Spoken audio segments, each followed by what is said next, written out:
The best stat I can give you is that they have allowed more sacks in their first 2 games than they have scored points. And that tells a very sad story.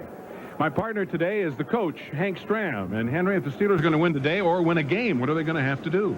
Well, number one, Steve, I think they have to forget about who they're playing this afternoon and just worry about the Pittsburgh Steelers. I think from an artistic standpoint, I think they have to control the ball on 1st and 10. They have to win the game on 1st and 10. If they wind up with 2nd and long, 3rd and long, they're going to be in for another very long afternoon.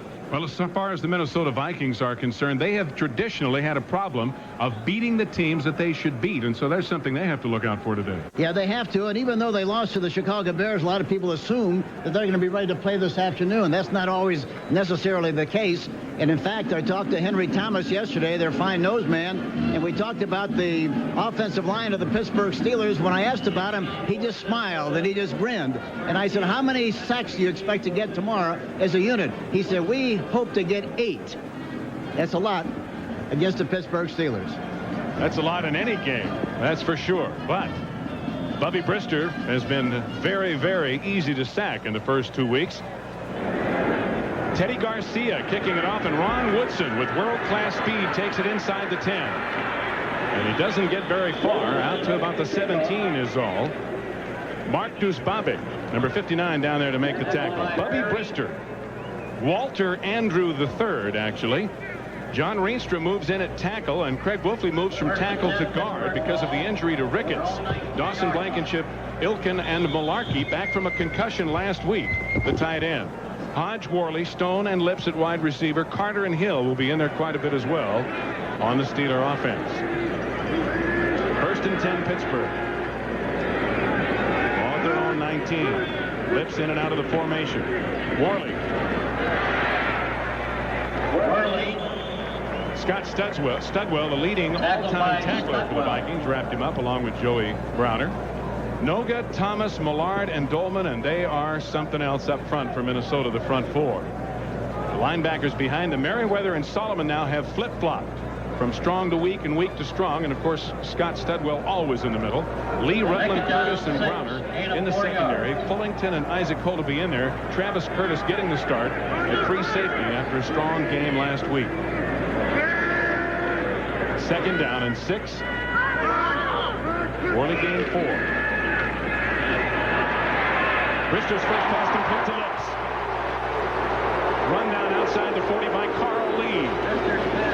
1st down, Pittsburgh. 20-yard gain. That was supposed to be a play-action pass, but there wasn't much of a fake. And the reason there wasn't much of a fake, he's concerned about that rush. He goes back into the pocket, and he has plenty of time to throw, step and throw. Throws to the outside to Lewis Lips. And there you see him making the catch. But the key to the play really was getting the ball away very quickly. That's something they have to do this afternoon consistently, and they have to have a good start on 1st and 10, as I mentioned earlier. They have a 1st down, and Tim Worley has the ball. Studwell gets him as he crosses the 45, out to about the 46. Tackled by Studwell. Brian Blankenship that time. Blankenship really did a good job of pulling to the right side and got a good block on the linebacker. Studwell leading the Vikings in tackles this year, and for all time he has been in the middle. This is his 13th season. And he's like a coach in the field. He's a terrifically outstanding middle linebacker, but smart. He lost a few steps, but he's very smart. 2nd down and 7.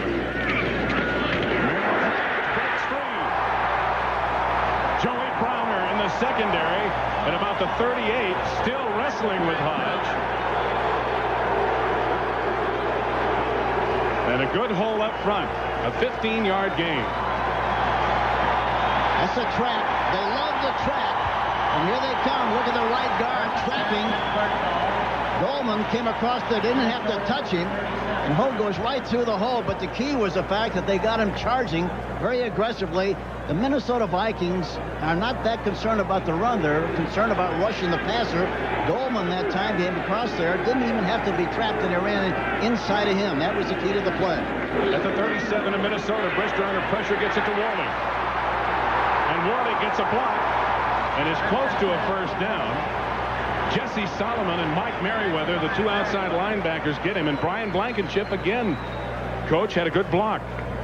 Yeah, he got a good block on that trap, and he got another good block. And you know that when you talk about Worley, they talk about him being the same kind of a back as Franco Harris used to be. That's quite a compliment. He's big and fast. He's a good receiver. The Steelers moving the ball from inside their own 20. This is the 6th play of the drive on the opening possession of the game.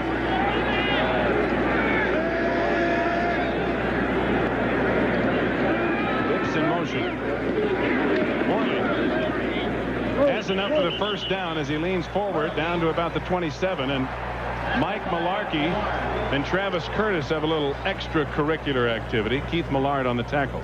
Another trap. They come off the bus trapping people, and they're doing it typically this afternoon. That time, the left guard Wolfley was trapping on the play and got another good shot. Chuck Noll, who says his team has more depth than last year, and Jerry Burns, in his now 4th year as head coach of the Vikings. Brister over quickly to the sideline. And it is enough for a first down. Referee Dick Hantak. 27-yard line. Brister got the nickname Bubby from his 5 older sisters. And they couldn't say brother. They tried to say brother, and it came out Bubby.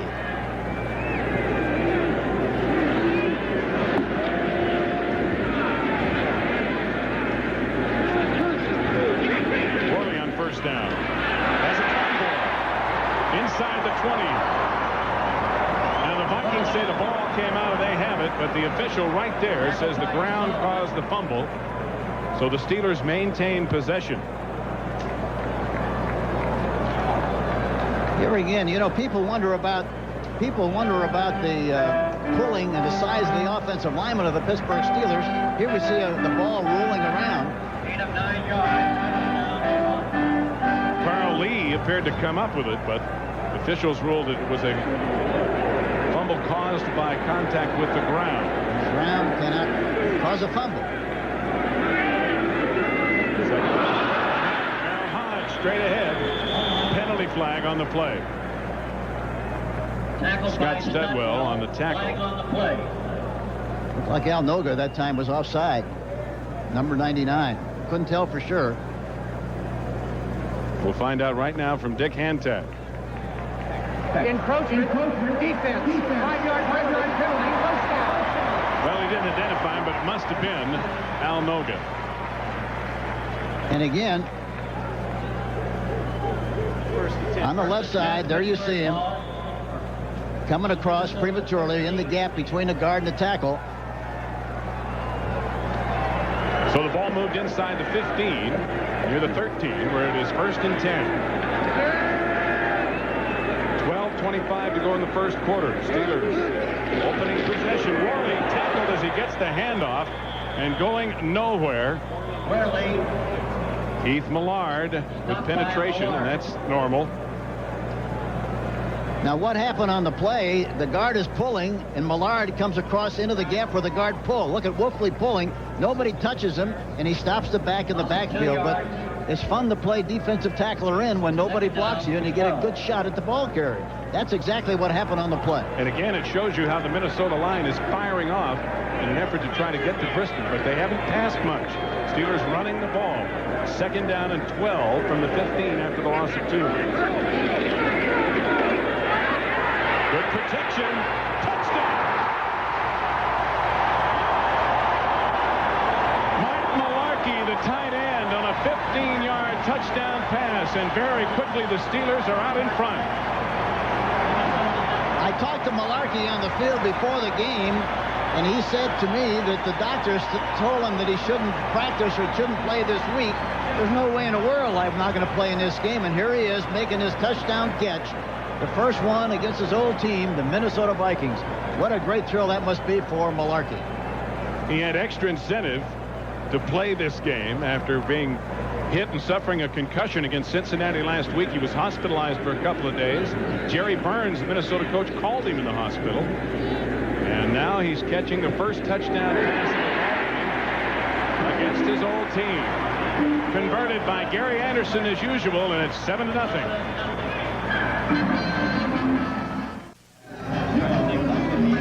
Steelers, who've had tremendous problems keeping their defense off the field by maintaining field position and possession of the ball with an impressive 81-yard drive and the lead 7-0.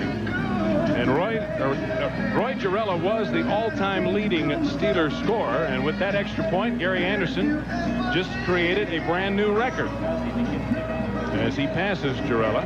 And I talked to him before the game. You know, he's amazing how cool and calm he is. And I said, do you have anything that you do before you go out the field to kick a ball? He said, nope. I have no superstitions. I just go out there and get the job done. Well, he's been getting it done for a long time.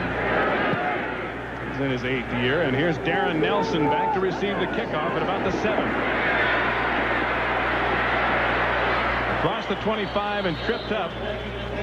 Falling forward to about the 29. Jason Johnson, backup wide receiver. Now there's Mike Mularkey, who was not even expected to be in this game after the concussion. And this is the hit last week against Cincinnati that knocked him out. Watch the hit in the helmet. Watch him. That's the one that caused the damage. They collided head-on, straight ahead, helmets against helmet, and he was lying there for about 15 minutes, they tell me, last week. Well, when you see a player go off the field on a stretcher, as they took Mularkey off, you figure there's no way he's going to be back next week. But Mularkey, with the Minnesota Vikings in town, said there's no way I'm not going to play. So Wade Wilson leads him up on 1st and 10. Dozier on reverse. Hassan Jones. Good block. Bumped out of bounds in the secondary by Woodson. And Wade Wilson threw the key block. You don't see that happen very much. They're in a double tight end situation. They toss the ball left to Dozier. Now watch Wade Wilson, number 11. He looks like a guard coming out there, and he gets right into the defensive lineman beautifully. Go all the way down the field. Jones on a great return on the reverse. Great way to start the game because they got a linebacker who is a rookie, and they thought that might work. Well, it was Gerald Wilson, number 99, the rookie linebacker out of Purdue, that Wilson blocked. Tripped up by Thomas Everett, the free safety, as he crosses the 30. And boy, the Vikings come right back. A 37-yard gain on 1st down. And now this play by Finney. Zimmerman, McDaniel, Loudermilk, Kalis, and Irwin up front. They are very good, and for the most part veteran. Steve Jordan, the tight end. In the backfield, Dozier and Anderson start. Carter and Jones, and they're trying to get more punch in that backfield. As Darren Nelson, not a big back, he and Rice will be used mainly on 3rd down and or passing situations. Dozier caught in the backfield, wrapped up by Greg Lloyd. Tackled by Lloyd. Lloyd was blitzing on the play, and he got good penetration. Watch Lloyd on the left. Okay, 3rd down. Left side of our screen. Here he is. Guard is pulling on the play. And he tries to block Lloyd, but he misses the block. And he slides off and makes the tackle. Slid off of Anderson as well. Anderson really was the guy who tried to make a lead block on the play. So it's 3rd down and 5. Minnesota at the Pittsburgh 28. Complete. And running out of bounds is Allen Rice, bumped out of bounds by Carnell Lake, a rookie from UCLA. An 11-yard gain and a 1st down for the Vikings. We'll take a look at Wilson this time, but look at Gary Zimmerman, the left tackle, also number 65. If we get a shot at him, does a great job of blocking. Look at the hit he gets to the outside. A beautiful shot. Had to throw over the top. That time he did not have a chance to step and throw, but in spite of that, he's got a great arm and was able to get the job done in spite of that. Zimmerman, who is also an airplane pilot, hammered down as he crosses the line of scrimmage, is Anderson. Tim Johnson making the hit. The defense really has to be fired up, Steve. After the offense went down the field on a beautiful march like they did, it has to be an inspiration for the defense, and I think they're going to play extremely well, even though they got fooled in that first reverse. And I talked to Schnelker before the game, and he said, we might start with that play, but I didn't think the field position was quite good enough. Well, they didn't seem to care, and it worked for 37 yards. This is the 6th play of the drive, 2nd down and 8. Hassan Jones in motion. Finney. Anderson with a block on the corner, and Finney down to the 10-yard line. Anderson that time, 46, threw his block a little bit too soon and didn't get into the guy like he should have. But in spite of that, Finney was able to get inside of him and make a few yards in the play. One of the things that the Vikings have been concerned about is not enough power running, so they're trying Anderson and Finney in the backfield together. The big backs, Anderson at 215, Finney goes 230. It's a sledgehammer backfield, and they like it. And it's helping them on this drive as they pounded it down to the Steeler 10, where it is 3rd down and 2.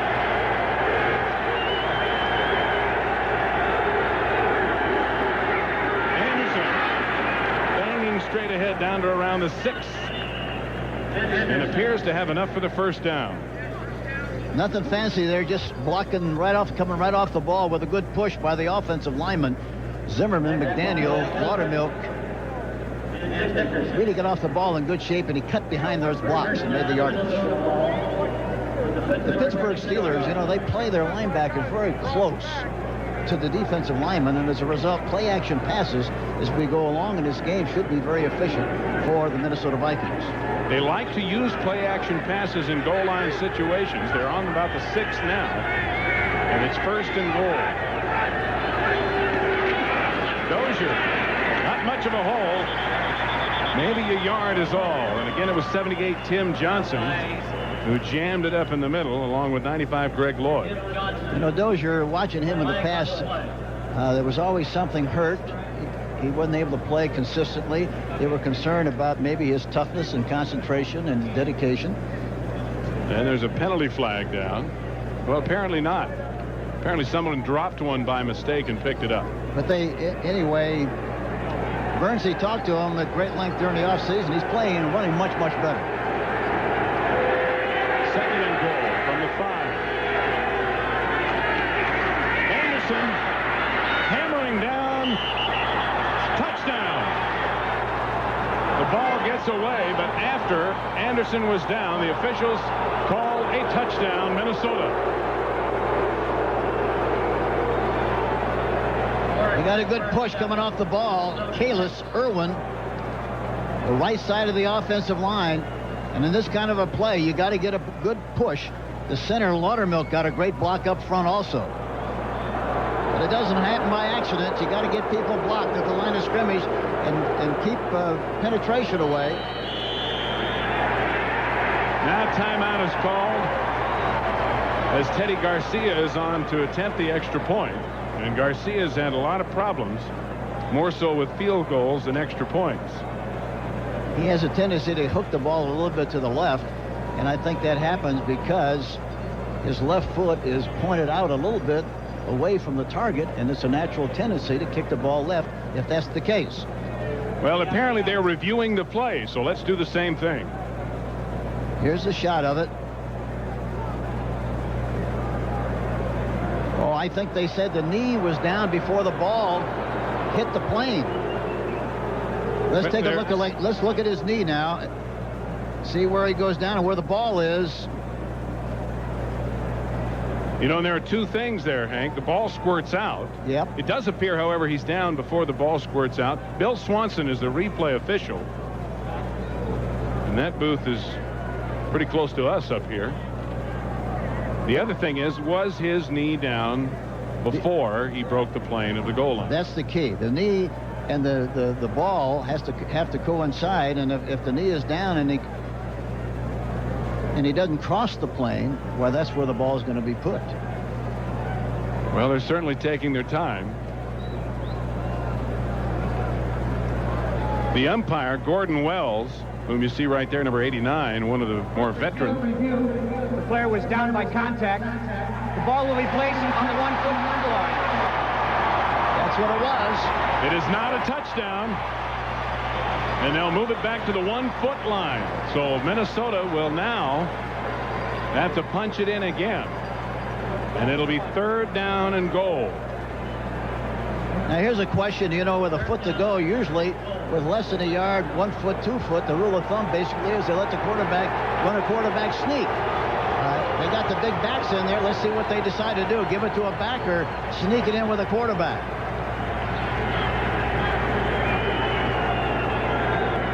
The Well, now Gordon Wells, the umpire who communicates with the replay booth, has asked them to wait again, and he is again apparently listening to conversation or having a conversation with the booth. And to clarify that point, you have to understand his knee evidently they felt was down, and that's where the ball was when his knee was down, where they're marking it now, and that's the decision they had to make. If he's down by contact, and he was down by contact. That's right.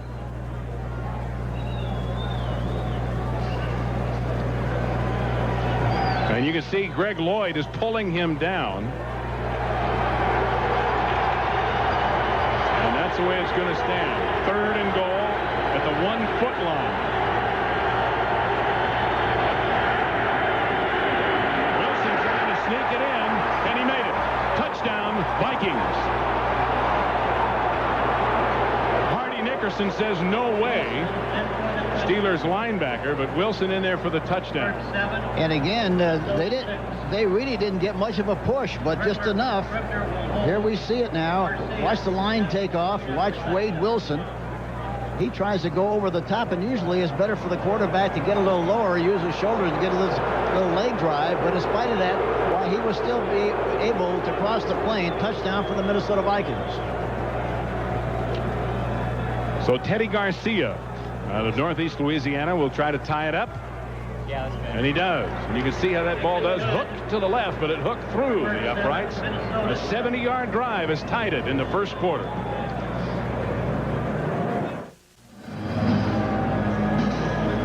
After an 81-yard drive by the Steelers on their opening possession, Wade Wilson engineers a 70-yard, 10-play drive for the Vikings that ties the game up. And in a game in which we felt there might be defensive dominance, Hank, 2 possessions, 2 long drives, 2 scores, 7-7, 5:03 to go in the first. Well, the Pittsburgh Steelers basically have not been that bad defensively. The problem has been offensively, but they start this game very well, efficiently, go right down the field like it's a bag drill and score. And so it's been a good game so far. Ron Woodson, who's been described as a football player who runs track rather than a track man trying to play football. World-class hurdler, breaking it with great speed out to the 36. Garcia, the kicker, and Darrell Fullington make the tackle, and here's Bubby Brister for their second possession, a 29-yard return by Woodson. And one thing that's very important as far as Pittsburgh is concerned is to make sure they change the count and change the rhythm. They came into the game with the anticipation of doing that, going on a lot of quick counts and also long counts. So let's listen to Brister and see if he goes with some type of an off cadence or strong count.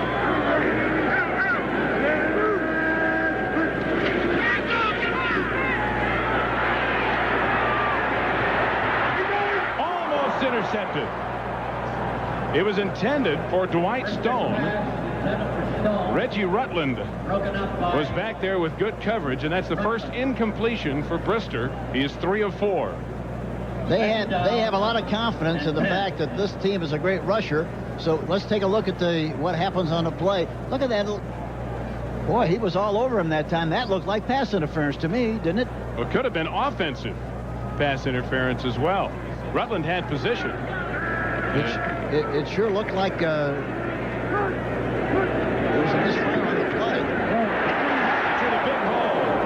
Hammered by Travis Curtis, the safety, or he might have had even more. And boy, the trapping, Hank, in that offensive line for Pittsburgh with the aggressive Minnesota front 4 seems to be working very well. Well, that's the great thing about having this kind of an offense.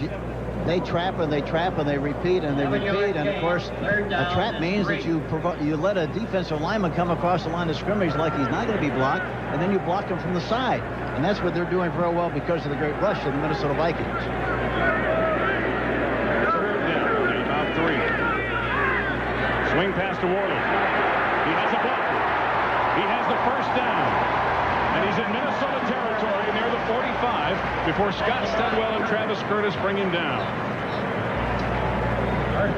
A gain of 12. Now here's a hot receiver. The back is not blocking on that side. The linebacker is blitzing, so he automatically becomes hot. He's out there in front in good shape. Look at the block out in front. A big hole Great running on the part of Worley, and they pick up a nice gain in the play, but they did it because the receiver was hot and the linebacker blitzed. And today is Worley's 23rd birthday.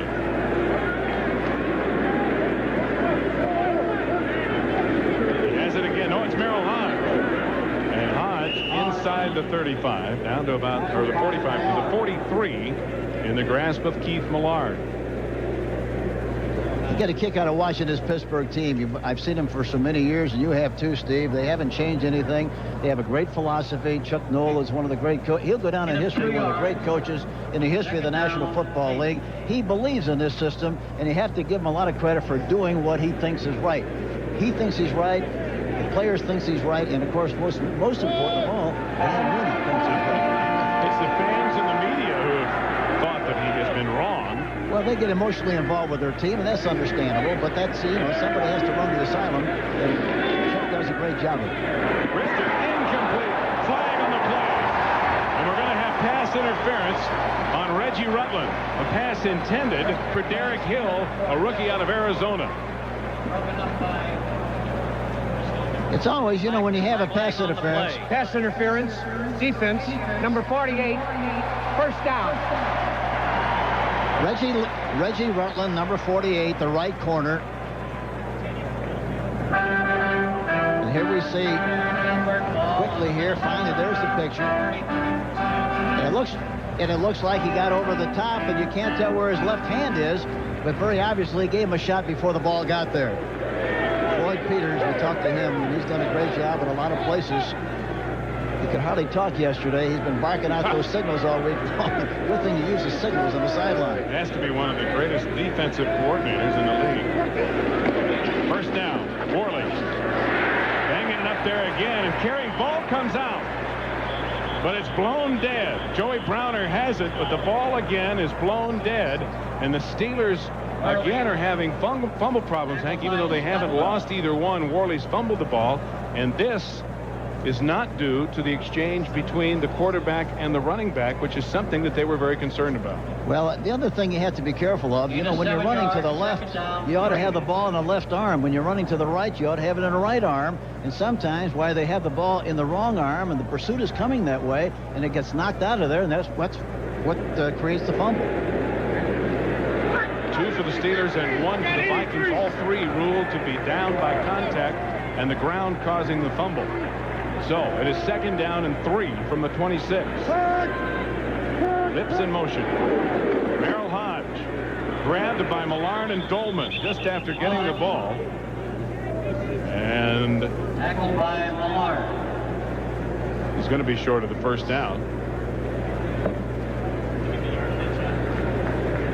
They move the ball to about the 26 for a gain of 1. It'll be third down and 3. Third down, 3. You talk about repetition. They trap, they trap, they trap, they keep trapping you. And finally, the rush slows down because you can't penetrate because you know you're going to get hit. That's right. And then you can start passing with more effectiveness. Right. This is the 7th play of the drive. Brister with a lot of time. Incomplete. Pass was intended for Lewis Lips, and Carl Lee was all over it. Here we have a bump and run situation. Lee on Lewis Lips. You know, really, he had the ball. The ball was thrown right where you're supposed to throw it, right at the numbers, but he reached over the top and scraped it out of there. That's what he did. It was a good play. It was just a great defensive play by the defensive back, Carl Lee, number 39. Blankenship, the center, snapper. The punter, Harry Newsom, holds for Gary Anderson. A 43-yard attempt. He made his first one. Somebody got a hand on it, and it's not going to make it. The attempt was blocked. It's blocked. And so the Vikings will take over on down. 1:03 left to go in the first quarter, and now we're still tied at 7 as Anderson's attempt is blocked by Tim Irwin. 76, Timmer, that's exactly who it is. He jumps up there and gets a piece of the ball. Offensive tackle Tim Irwin at 6'7" in there for that very purpose, because he is 6'7", blocking the attempted field goal by Gary Anderson. So it's a 7-7 tie. The Vikings first and 10 at their own 25. Nelson, not much running room. Maybe a yard is all. Hardy Nickerson brought him down. David Little also with a hit. Bob Schnelker calls the plays for the Minnesota Vikings, and he likes reverses. He likes Statue of Liberty play. He likes gimmick plays, but in between, he's got a lot of solid stuff and does a great job of calling the plays for the Minnesota Vikings. Virtually no gain on that play.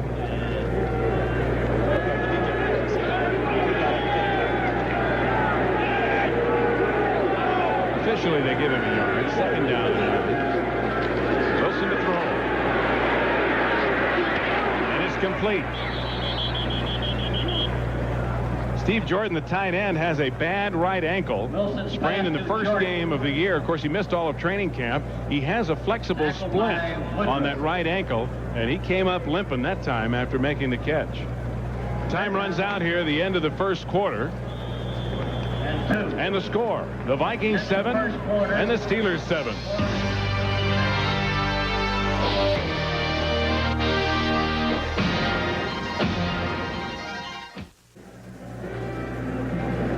Cool and sunny here in Pittsburgh today. A nice break after the 24 hours of non-stop rain.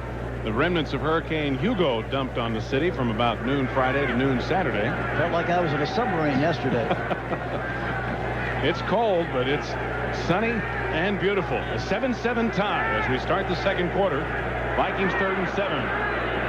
Wilson rolling out, has the ball tipped and intercepted. Picked off by David Little.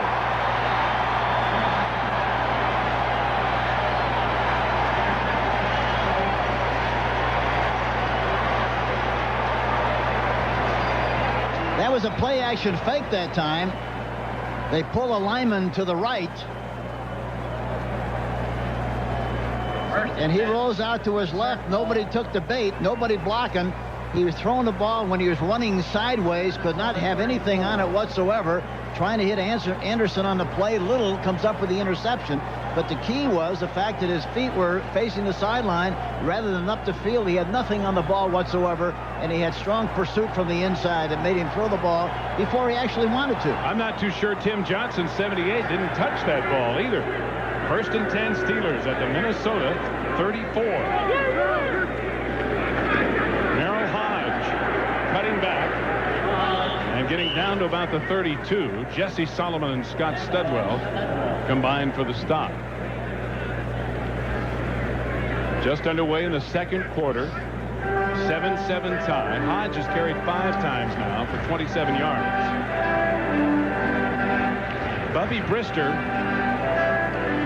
told us Friday, Hank, that he thinks it's time for this team to stop making excuses and time for it to start winning games. And they are playing much, much better so far today. Well, you don't win games by words. You do it by how you play. They're playing much, much better today. Flag down. Minnesota may be offside. The pass is complete to Rodney Carter. Al Noga looked as if he jumped. To Carter, tackled by Merriweather. And that is the indication. Offside, defense, number 99. Penalty is declined. First down. It's a 13-yard gain on the pass. Here we see it on the right side of the screen. He jumps again. Now, this is the second time he's jumped because, again, they're using a variety of counts, a quick count and a long count. And how do they do that? They do it by saying red 25, red 25, set hut, then go hut, hut, hut, hut, hut. And they either go on a long count or on a short count. Rich goes in motion. Merrill Hodge straight up the middle. Down near the 15. Tripped up by Merriweather and covered by Studwell. It'll be second down. And about 6. Well, about 5, actually, as he gained 5. Second down, 5, gain of 5 yards. One thing about Bubby Brister, he may be the baby brother, but he doesn't act like it. He's the boss in that huddle. I'll guarantee you that. He's the boss. I think he's changing the play right here.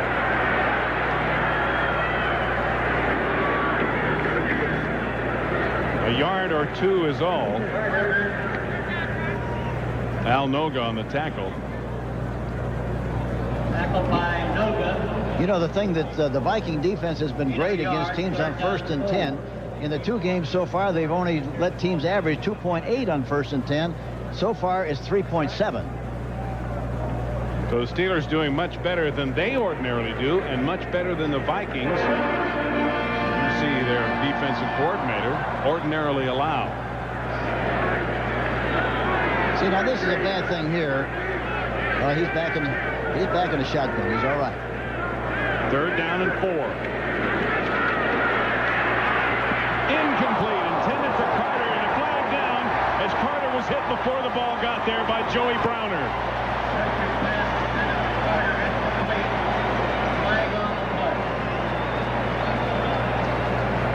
Pass interference.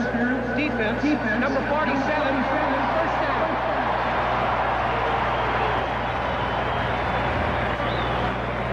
First down.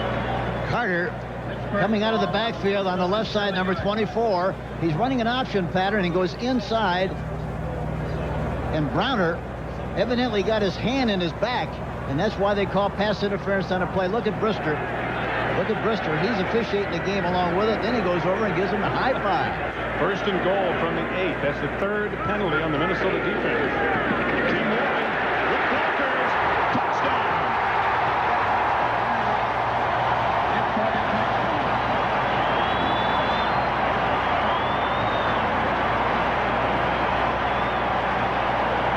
And Blankenship, the right guard, really got a great block out in front. Worley cut inside of that block.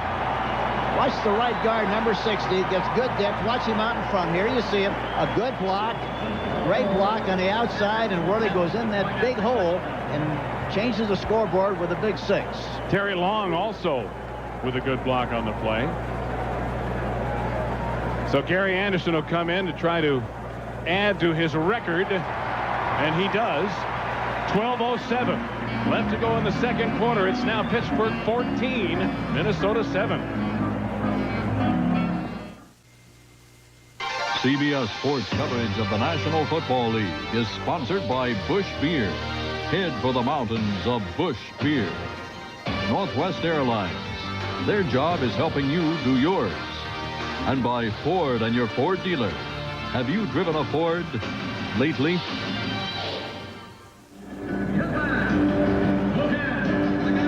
An aerial view of the confluence of the Monongahela and Allegheny Rivers forming the Ohio here at Pittsburgh in the interior of Three Rivers Stadium, where Tim Worley, who's celebrating his 23rd birthday today, kept that football coach after the touchdown. That's a pretty darn good birthday present, huh? It really is. It certainly is. It's a big thrill for him. And again, we talked about him earlier. He's going to be something very, very special in this league as he progresses through his career. Terrific. Anderson booms it to Darren Nelson, who takes it at the 11. He had a hole, but it closed quickly. Nonetheless, he gets it out near the 33 before Tyrone Stowe knocks him down. A 5-play, 34-yard drive, and it culminated in Worley's touchdown run. Here it is. Watch, this is 74 Long out in front here. He's playing right guard. Look at a great block he makes out in front.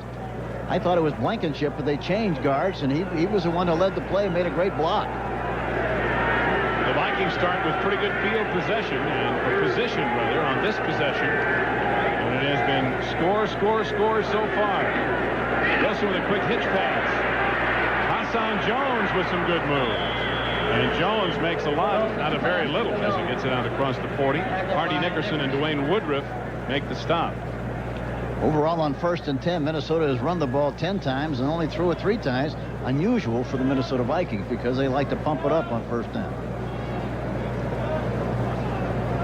We have 11.5 minutes left to go in the 2nd quarter. Pittsburgh leading 14-7. And the Vikings now with a 2nd and 3 at their own 40.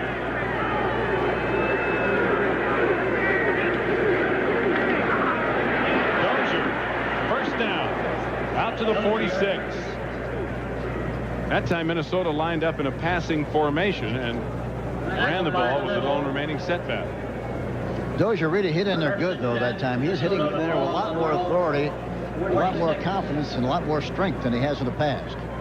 Dozier at 6 feet, 200 pounds. Of course, they know him well here in Pennsylvania as he played at Penn State. And so far this year, he's averaged 4.5 yards a carry in the first 2 games. Pitch to Anderson on first down. Anderson running hard, gets a few. Anderson.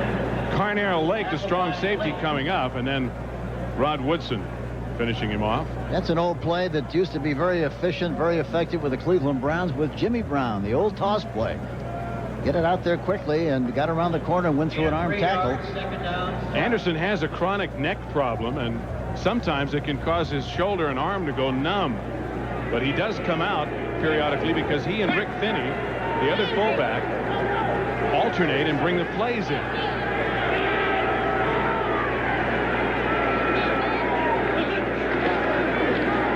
Wilson swings it out to Finney, who drops it. An incompleted forward pass. Looked like Finney wanted to catch it and put it away faster than he should have, and as a result, never had a chance and just went right through his hands. So it'll bring up 3rd down and 7. I tell you, Finney's a great player, though. He'll dance every dance. He hits you. Well, it's 6'1" and 230. He's almost the archetypical fullback body. Minnesota at their own 49. They trail by 7. And the Steelers have the nickel package in on defense. 4 wide receivers for the Vikings. Complete. Leo Lewis. Now one official says he was inbounds, the other said out of bounds. The Steelers are arguing. Thomas Everett had the coverage, a 32-yard gain, and let's see if he did have both feet in bounds. It was very close.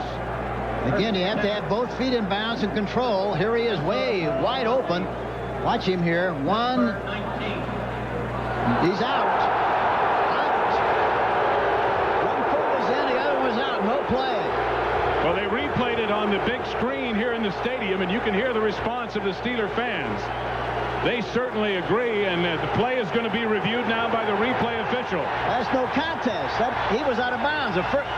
Obviously. We'll take another look from the side. He had 1 foot in, and the other one hit right on the mark, on the sideline. Here it is. 1.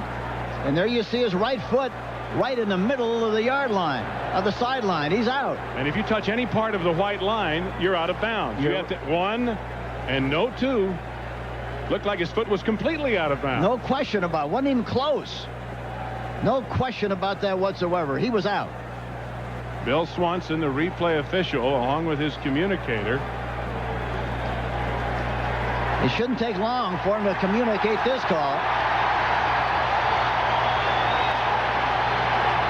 Now they don't even have to wait for Dick Hantak because the teams are going back. The play has been ruled an incompletion. The receiver was out of bounds. 4th down. And that is certainly the correct call. So the punting unit is on for Minnesota.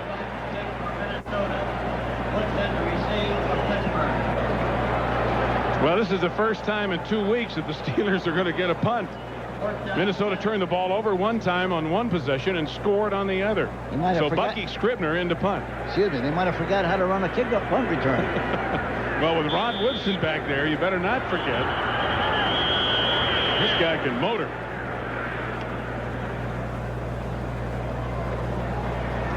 Woodson, who returned. Encroachment, defense, number 90, 5-yard penalty, still 4th down. So the penalty on Stowe will move Minnesota forward 5 yards. Still far out of any chance for a field goal attempt. 4th down and 2. And Scribner will have a better shot, though, at trying to kick it out of bounds inside the 20. Last week, Woodson ran 4 kickoffs back for 166 yards. He can motor, even in high tops. Looks like he got boxing shoes on.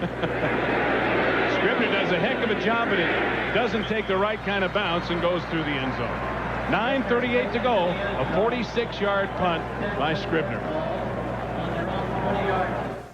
This NFL Team Summary is sponsored by City Corp, because Americans want to succeed, not just survive.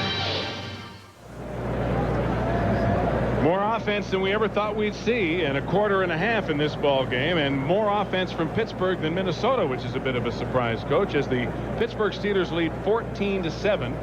And they need to win badly.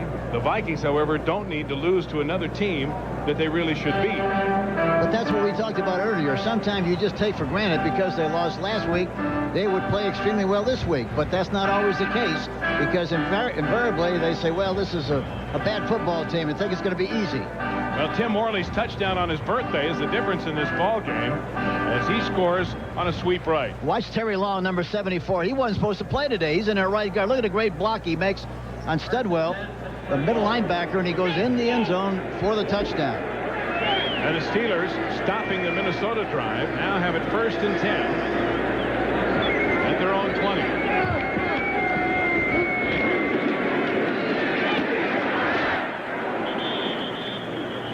Morley with a gain of about 5 out near the 25. Tackled by Thomas. Jesse Solomon. And that's the thing about a young team. You know, they talk about this team being such a young team, but with the enthusiasm and the animation you get from a young team, you give them a little encouragement, and they get better and better and stronger as the game goes along. Morley now has carried 8 times for 35 yards. Good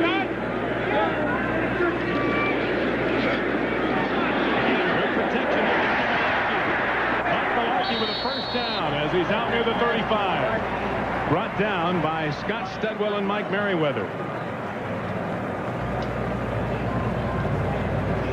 The thing that's happening here is that Brister hasn't had good pass protection. And look at this pass protection against this very good defensive line. Step throw. Malarkey's open on the outside, puts the ball away. Gang tackle. They're trying to strip the ball loose. Merriweather is. But in spite of that, he holds on to it very dearly and makes the first down on the play. It's at the 36. 1st and 10. 8:20 to go in the second quarter. Merrill High breaking it off tackle and getting about 3 to the 39. Studwell again on the tackle. One of the key things for the Steelers coming into this game was protecting Bubby Brister. He had been sacked 6 times in each of the first 2 games. And, Coach, he's getting the time today. Here's the time he needs.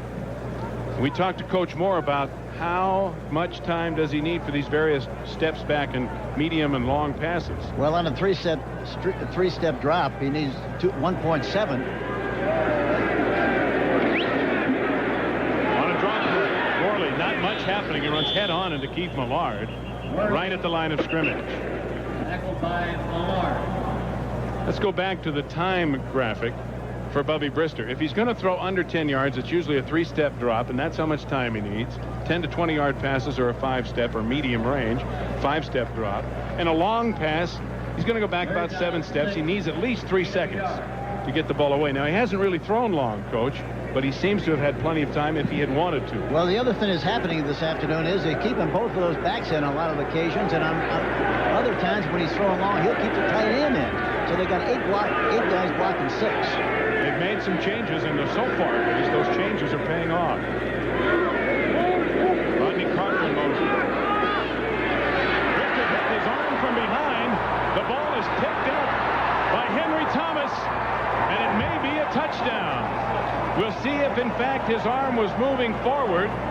There are no flags down, and it is a Minnesota touchdown. And that's the one thing they didn't want to have happen. They give him an easy, cheap touchdown, and that's exactly what happened on the play. It looked like Chris Dolman got to him and grabbed his arm.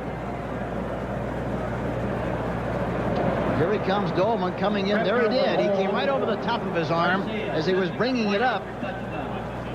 Popped out of there, and Henry Thomas picks it up and goes into the end zone for the touchdown. But again, a great play by Dolman, Chris Dolman, number 56. Teddy Garcia with the extra point out of Bucky Scribner's hold. And Henry Thomas, who says, I hate to watch football on TV, would like to see that play over again.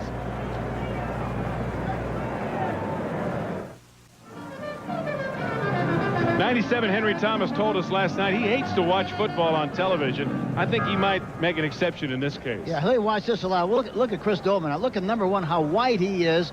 Rienstra is a left tackle. Now he gets the angle. Now he gets beyond Rienstra, gets the arm over the top of the quarterback, knocks the ball loose. Henry Thomas does the rest for the touchdown. Ball goes out of bounds, so the Steelers will get it 1st and 10 at their own 35. That touchdown by Henry Thomas on the fumble return, the 4th touchdown that the Steeler offense has given up this year. That's been another one of their problems. And Thomas might go out and buy another earring for the other ear. Yeah, he wears one in his left ear, not on the field, however, fortunately. He was a delightful guy to talk to yesterday, wasn't he? He's something else, I tell you. He's the one who said that they have a team goal today to sack Brister 8 times.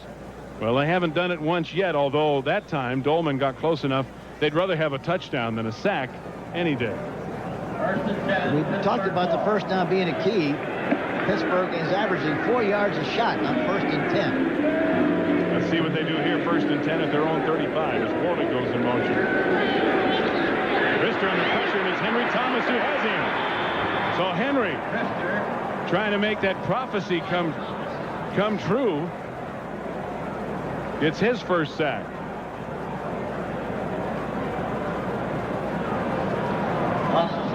Henry Thomas, the right side of the screen here. There he comes on the inside. There you see him coming on the inside in the gap. It didn't look like anybody got a piece of it. It had to be a stunt between Thomas and the tackle, and he goes right around the outside and makes the rush. Let's take a look at it. Nope. Henry in his 3rd year out of LSU. Swing to Worley. Worley to the 40 before he's hammered out of bounds. Travis Curtis, the safety man, made the tackle, and it was Tunch Ilkin who made the block that sprung him for a 12-yard gain, number 62. And that was a good call because they're getting such a severe rush. The screen pass that time was perfectly thrown and executed extremely well. And another big game by the Pittsburgh Steelers. Tunch Ilkin, who was born in Turkey, came to America at the age of 2. His mother, as a matter of fact, was Miss Turkey of 1950. And unfortunately, Tunch looks more like his father. 3rd down and 4 at the Steeler 41. In the shotgun. Dolman has him. Chris Dolman gets to Brister for the 2nd time, and the punting unit will have to come on for Pittsburgh. It looked like that time they had 2 guys on Dolman. Look how wide he is again. Now look at Rienstra. Look at Rienstra trying to block him. Now the back comes over to try to block him. He goes right by the block and makes the sack on the quarterback. 2 guys on him, and in spite of that, he still made the sack. 3rd sack for a minus 31 yards. So they're on their way to their goal of 8. Harry Newsom to put it away, and B.O. Lewis, the veteran from Minnesota, takes it at the 22 and has some room. Lewis taking the kick. Down by Stone. 5:27 to go in the first half, tied at 14. And also next week on Saturday, you'll see a matchup of SEC powers. Number 4 Auburn will be in Knoxville to take on the Volunteers of Tennessee. They're 14th ranked this week, so a good one on college football here on CBS next Saturday. It all begins at 2:30. 14-14 tie with 5:27 to go in the 2nd quarter. Minnesota 1st and 10 at their own 35. Wilson with time. Now flushed out. And only a 1-yard gain in the grasp of Keith Willis, number 93. Willis coming back from a very serious neck injury last year. He had a herniated disc in his neck. Gerald Williams that time also got a good push on the outside. So the Steelers with a little pressure of their own, and it's 2nd down and 9 at the 36.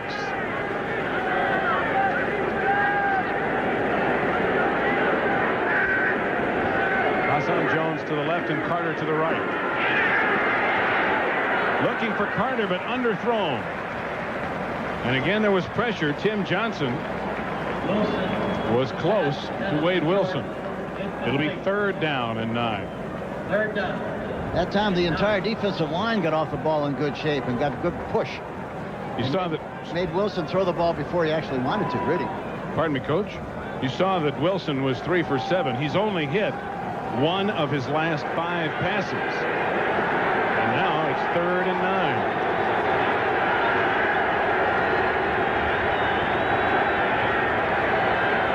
Gustafson in motion. Lots of time. And Wilson throws it away. Everybody was covered as the Steeler defense nickel package did an excellent job. And Wilson did the wise thing, Hank, not trying to force the ball. Well, he did the only thing he could do, really, is get rid of the ball so he would avoid a sack. But that defensive line they're really smoking coming off the ball at the Pittsburgh Steeler line is. They're controlling the line of scrimmage right now.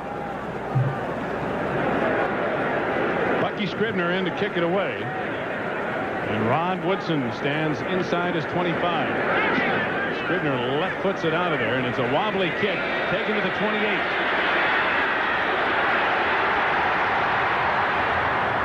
Woodson's speed and a little extracurricular activity as he's banged down and maybe a face mask after the play. A 35-yard punt and an 11-yard return out near the 40. But the play continued on the Steelers sideline after the fact. Woodson may have had his face mask jerked, but I don't see a flag. Darrell Fullington may have gotten him. Here they're grabbing him and trying to get him out of bounds, and he gets hit when he's on the sideline. Didn't look like Fullington grabbed his mask. I think he took exception to Scribner coming over. I think so, and that's one of those boys will be boys things. That's all that was. So no flag thrown. 4:21. Hardy Nickerson looked like he's kicking somebody in there. I'll tell you what, when you're the opposing team and you go into the other guy's bench, you got a problem. Well, apparently there was a penalty.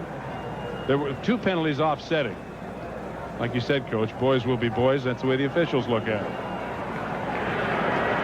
Nickerson was kicking. Looked like he had some gum in his shoe he was trying to get rid of. 1st and 10 at the 40. Lewis Lips coming this way. Lewis Lips going the other way to the ball. Buster with a block. Lips to the 40 of Minnesota.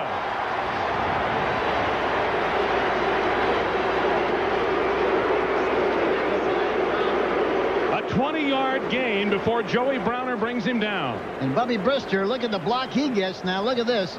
Hands off. Now watch him. He's out in front. Look at this block out in front now. Here he comes. Well, he gets him from the backside, but at least he knocked him down.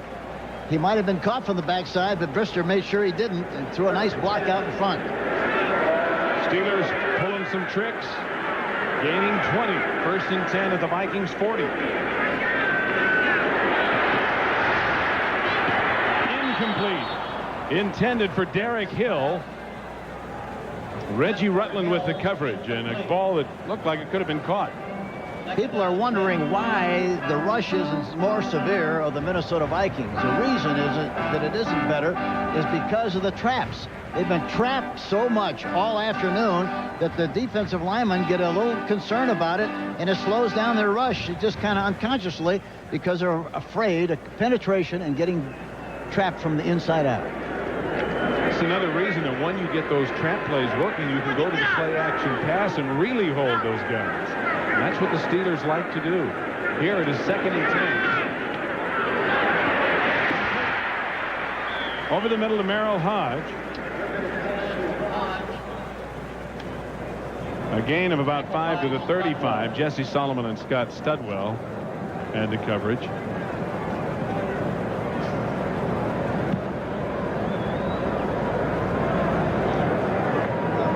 Hodge is such a big back, and yet such a good pass receiver.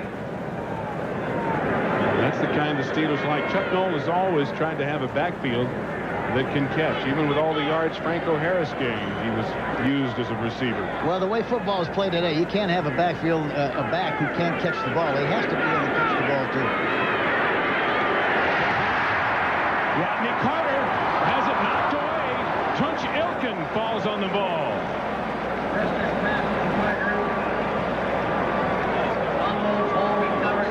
If it was, in fact, a fumble, Ilkin alertly diving on it, so the Steelers maintain possession. What a great alert play by Tunch. There you see him, number 62, waiting. There he makes a block. Ball goes down to Carter. The ball pops out of there. Now watch it come out and watch Tunch come flying in there and making the recovery. A lot of times they kick it, those linemen kick it for a first down the other way. Tunch didn't punch it. Warren inside the 20. Clock stops with 2:02 left in the half. Joey Browner and Reggie Rutland bumped him out of bounds. Steelers are mixing it up very well, Hank. Oh, they really are. But they're keeping them guessing, and they're taking them away from what they really like to do is rush the passer. But they're running so well, especially on first down. They wind up with 2nd and 3, 2nd and 4, 3rd and 4. That's a great situation for the quarterback and the team to be in offensively. And they have a 2nd and 3 now. Morley has carried 10 times for 44 yards.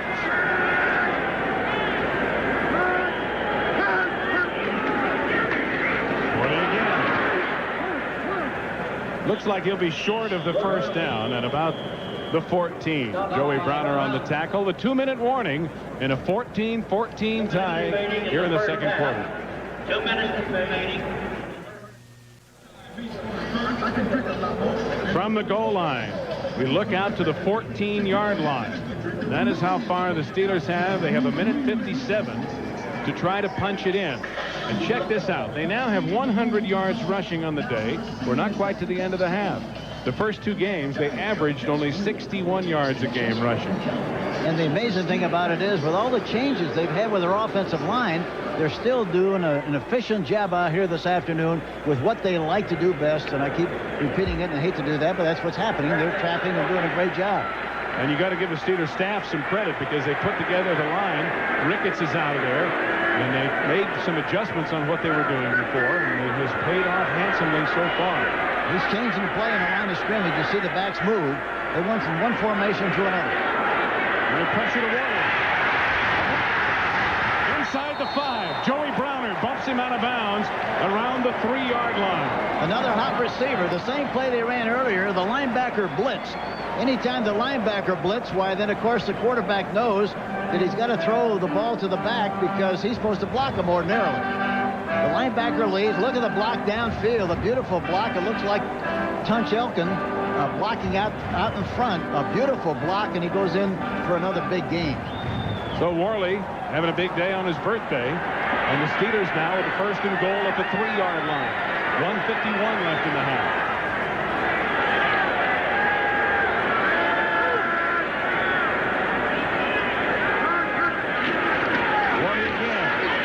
Maybe a yard to the 2.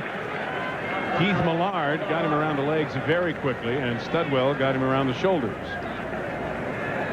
So it'll be 2nd down and goal.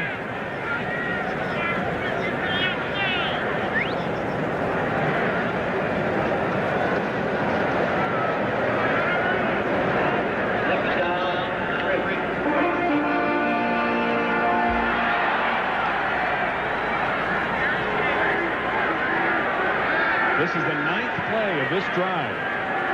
From the 2. Merrill Hopkins, touchdown.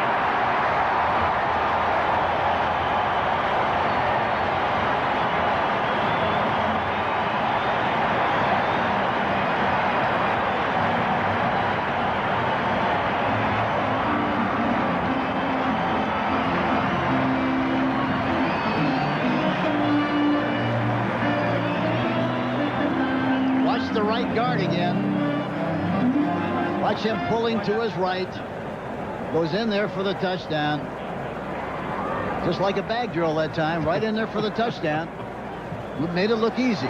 Well, the Steelers are doing exactly what they like to do and what they have been unable to do the first 2 games of the season, and they're doing it against a team perceived to be much better than themselves.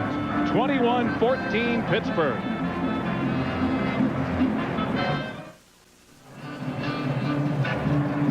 Merrill Hodge, who's joining his backfield teammate Tim Worley, and both having big days today, and the Steelers are up by 7. Next week, CBS Sports coverage of the National Football League continues with doubleheader action. Most of you will see either Washington at New Orleans or Tampa Bay at Minnesota. Atlanta will be at Green Bay. That'll be played in Milwaukee. Second game of the doubleheader features either the Rams in San Francisco or the New York Giants and the Dallas Cowboys. So a doubleheader next Saturday, or Sunday rather, here on CBS. Jerry Burns, talking to him last night, Hank, some of the things that he was concerned about are happening today. Well, he's been in coaching long enough to know there's no such thing as an easy game. He was telling his squad, you know, it happened many, many times in the past. We've got to play like the kids are going to win. So they've been in for a dogfight here this afternoon.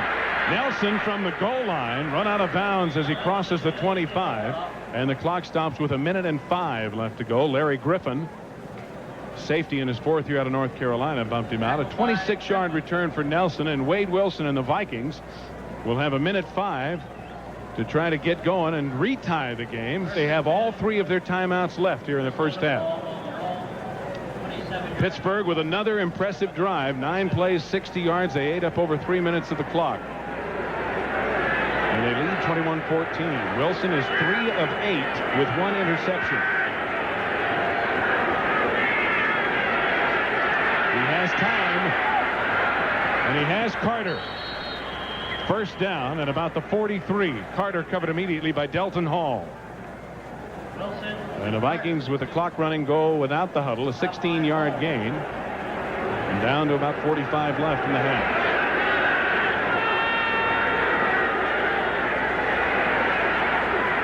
For Anderson, incomplete, overthrown. Hardy Nickerson had the coverage. And the clock stops with 38 seconds to go in the half. We got a shot of Wade Wilson calling the plays on the line of scrimmage with a no-huddle offense. People sometimes wonder, well, why don't you call 2 plays? You don't want to call 2 plays because you want to call them on a line of scrimmage so that everybody knows exactly what the play is, what the cadence is, so they don't make a mistake. Sometimes when you call 2 plays in a huddle, by the time they run the second play, they forget what that second play is, and of course you blow the drive. So that's very important. It's interesting to see that's what he's doing here in the no-huddle offense.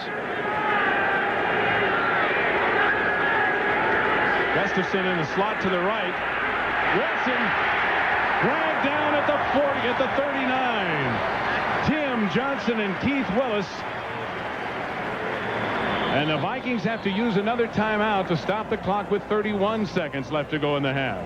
Timeout. Minnesota. Tim Johnson, 78. Willis, 93. This is a 40-second timeout. Well, they're smoking. And they force him to run the football. Of course, one of them looked like Johnson got very good penetration, and he ran inside of Willis who was rushing from the outside, and lucky to get back to the line of scrimmage. Well, a reminder, coming up next at halftime here on CBS, Brent Nerve will be along with scores, highlights, and information for you from around the league. Pat O'Brien will have a moving story of Kansas City's rookie linebacker Derek Thomas, whose father is missing in action in Vietnam still after all these years. The NFL today at halftime, moments from now. 3rd and 13. Minnesota at their own 40. But the big numbers, the 31 left on the clock.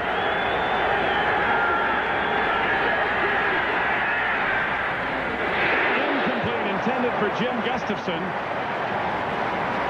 Rod Woodson had the coverage in front, and the ball was leading Gustafson too far, so it'll be 4th down. And Woodson is playing on the left corner now instead of the right corner like he normally likes to play. And the Steeler fans give their defense a standing O. As Woodson is back at his 20, and Bucky Scribner will kick it away.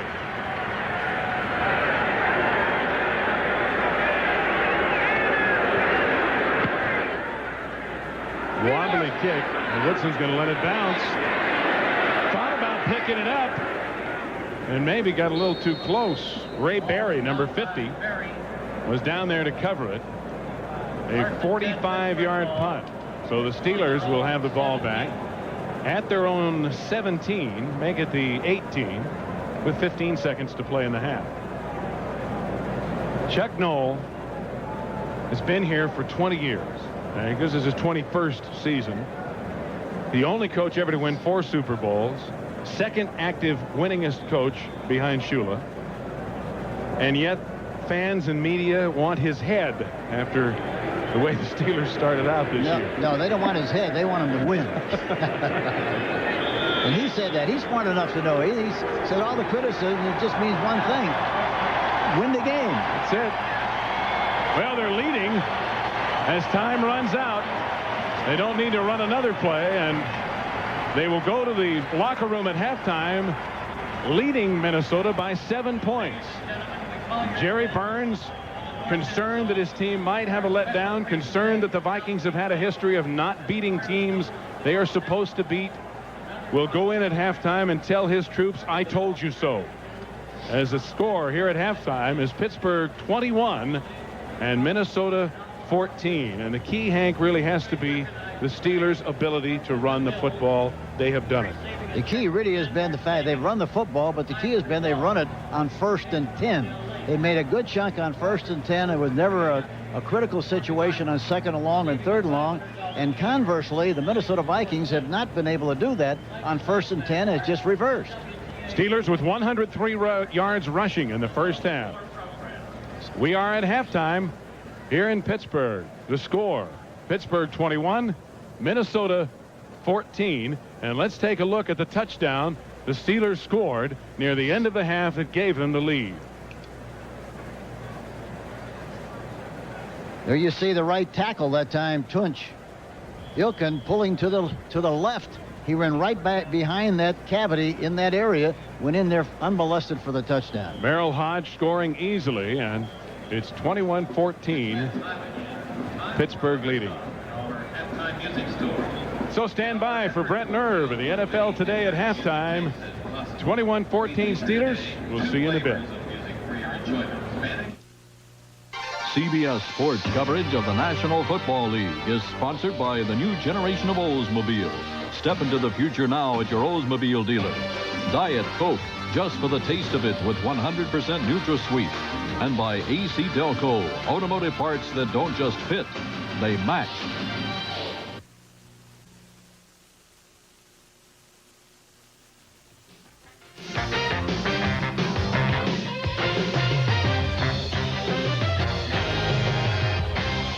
Well, Irv, I think you agree that the shocking score of the day is what the Steelers are doing to the Minnesota Vikings. And how about the job that Barry Sanders is doing? We welcome both of those games. Phoenix Cardinals and the New York Giants, and it is the Giants defense which is dictating this game, and Magic standing on the sideline enjoying the work of this Giants secondary. Secondary is alert this first half. Terry Kennard kind of picks this Hogaboom pass off and rambles 58 yards for the touchdown. But, you know, you expect great plays like this from the Giant defense because they do have a sound defensive football team. They're on the rise again, Brett. 4 interceptions, 3 against Hogaboom in the first quarter, and oh yes, they turned LT loose too. When you turn LT loose, it's bad news for the offense.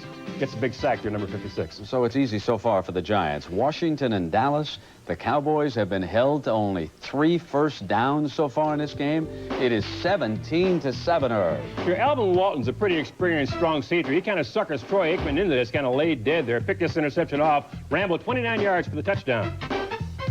Now, Brent, one of the problems the Cowboys has, they don't have good team speed. Ernest Biner simply outruns the defense there. So the Cowboys are down by 10 right now. All right, many of you are watching this game, 2013. Barry Sanders is making it a little bit tough now for the Chicago Bears. And, of course, tomorrow night, Bob Galliano is due to be married to beautiful Kim Newman, a swimsuit model who hopes that her husband stays healthy and those big bad Bears don't chew him up in the second half.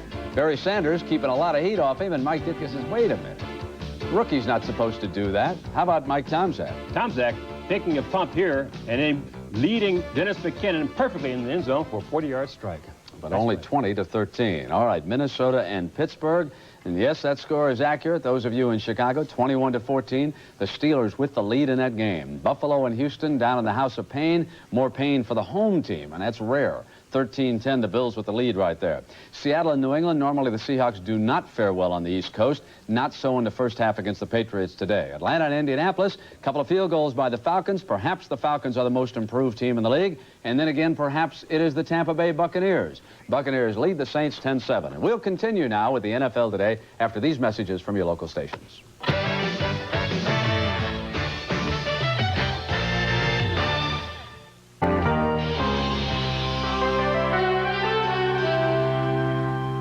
Welcome back to our New York studios. A lot of attention has already gone to such rookies as Troy Aikman and Tony Mandarich, but the first defensive player chosen in the draft was a linebacker out of Alabama, Derek Thomas of the Kansas City Chiefs.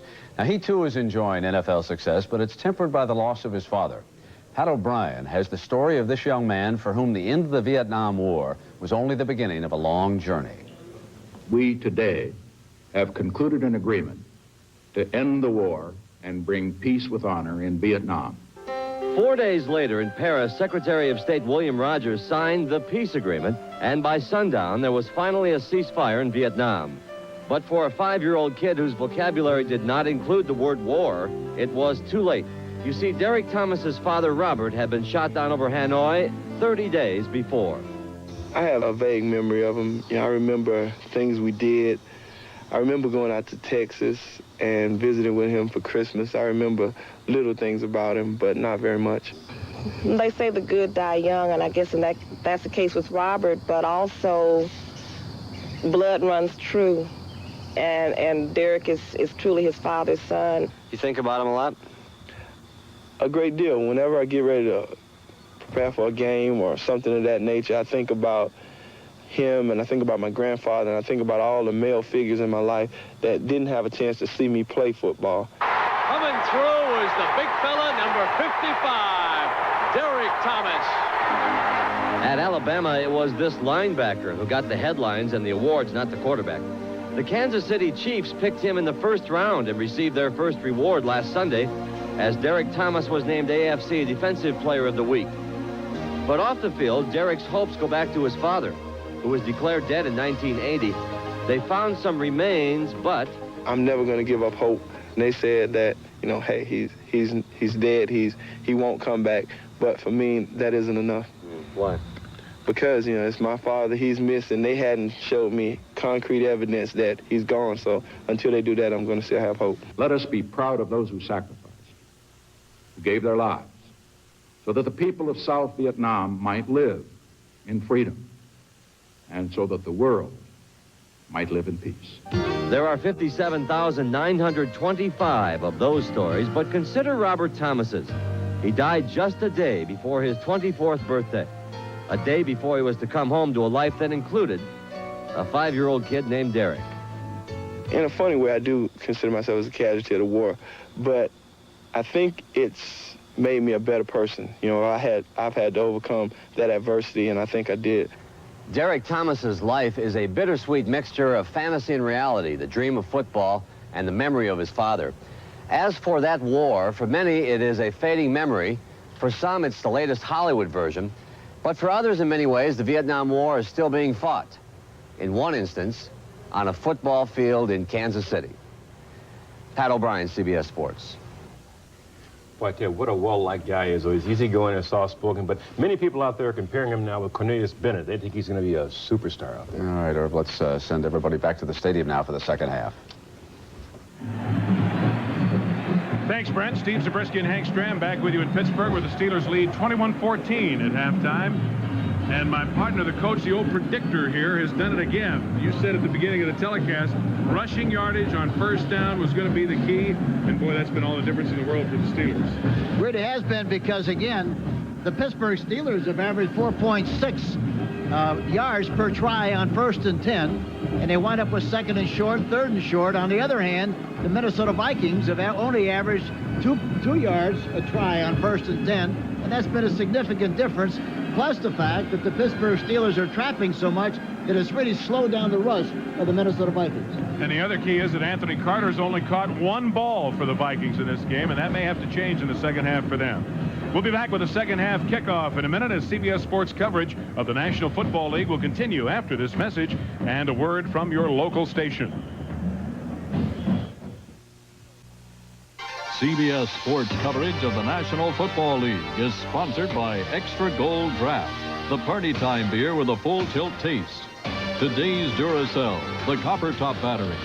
And by United Airlines, rededicated to giving you the service you deserve. Come fly the friendly skies.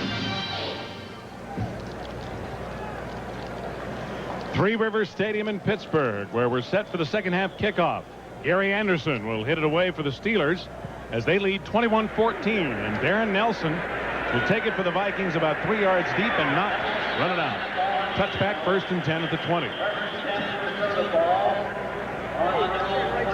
Let's take a look at the statistics in the first half as the Steelers had 100 yards rushing and 190 total yards in the first half. Coming into this game, they have been averaging 164 yards per game total their first 2 games.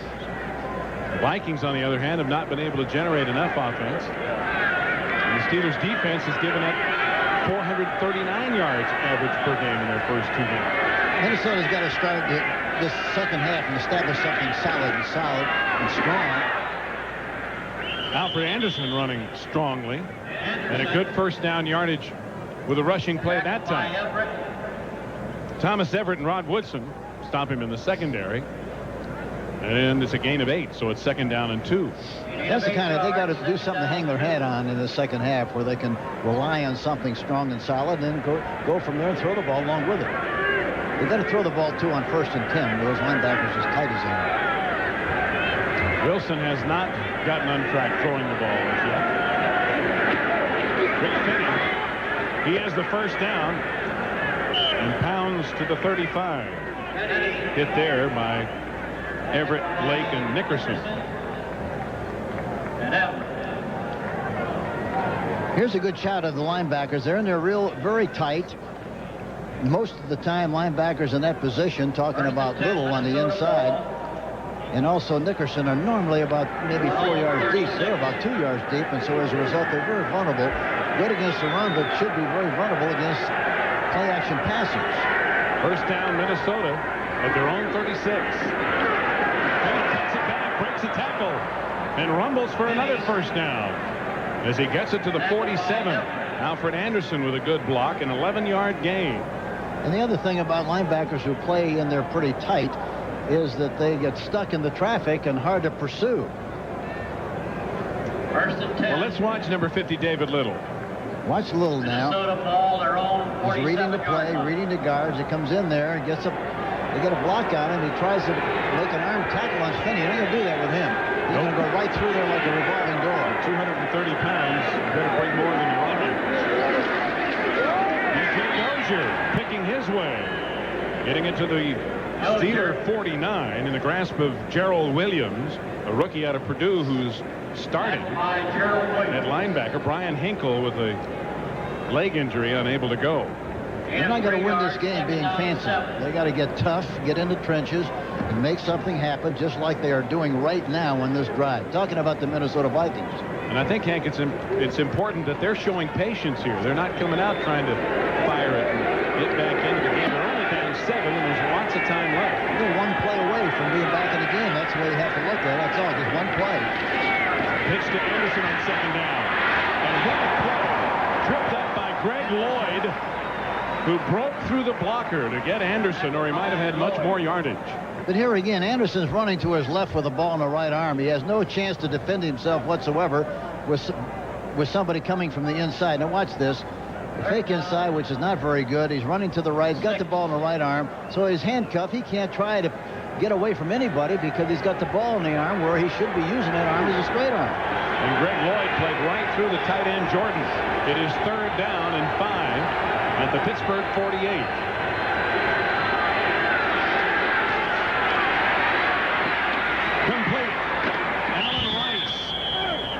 Bumped out of bounds by Delton Hall, but not before he picked up the first down.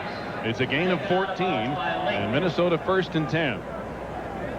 That time they had pretty good protection, and that's something they haven't had too much of in the first half. Watch the stunts of the defensive line, but look at Wade Wilson has plenty of time to step and throw. That's the key. Throws the ball on the outside. And, of course, is good for a first down to Ellen Rice, number 36. Just inside the Steeler 35. In a tight formation, Wilson throws and completes it to Anthony Carter. A flag is thrown on the play. Rod Woodson hit him immediately, and we'll see if he hit him too early. Dick Hantack, the referee, will give the call. It is interference against Pittsburgh.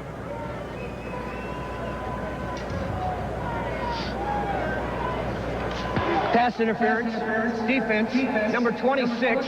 The penalty is declined. First down. So Woodson did hit him too early, and we'll see it again. Watch the play action fake. Look at the linebackers come inside, and they throw right on the outside of Little, who was dropping back, but late. They throw right on the inside of Little, and it's good for the completion. Heck of a catch by Anthony Carter, who's been bothered by a sore shoulder. DJ Dozier nowhere to go. The tackle was made by Gerald Williams, but Keith Willis did a heck of a job of jamming in the hole and refusing to be blocked, and that's why Dozier couldn't go anywhere, and Gerald Williams made the tackle. Willis got the penetration. He started all the problems. On the left side. Loss of a yard. Now there you see the shot. Gerald Williams, and they also have on the Steelers Gerald with a D. Williams, Gerald with a J, and Gerald beginning with a G. Wilson completes it to Carter at the 20. Wilson's pass to Carter. Not enough for the first down. Thomas Everett, the free safety, tackled Anthony, who is starting to make his presence felt. He had only one ball in the first half. And receivers like Anthony Carter, you really got to you have to get them in the game. You got to get the ball to them. He's so vitally important to the whole structure of your offensive personality that you got to get the ball to him. Minnesota now the 10th play of this drive. 3rd and 5 at the 20. And the pressure incomplete.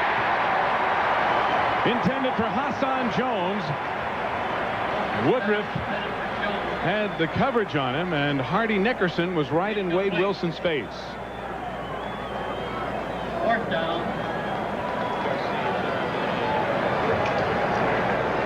Here we see the pressure on the left side of the screen here. There you see number 54 Nickerson coming in and getting a shot at Wade Wilson. Makes him throw the ball before he wants to.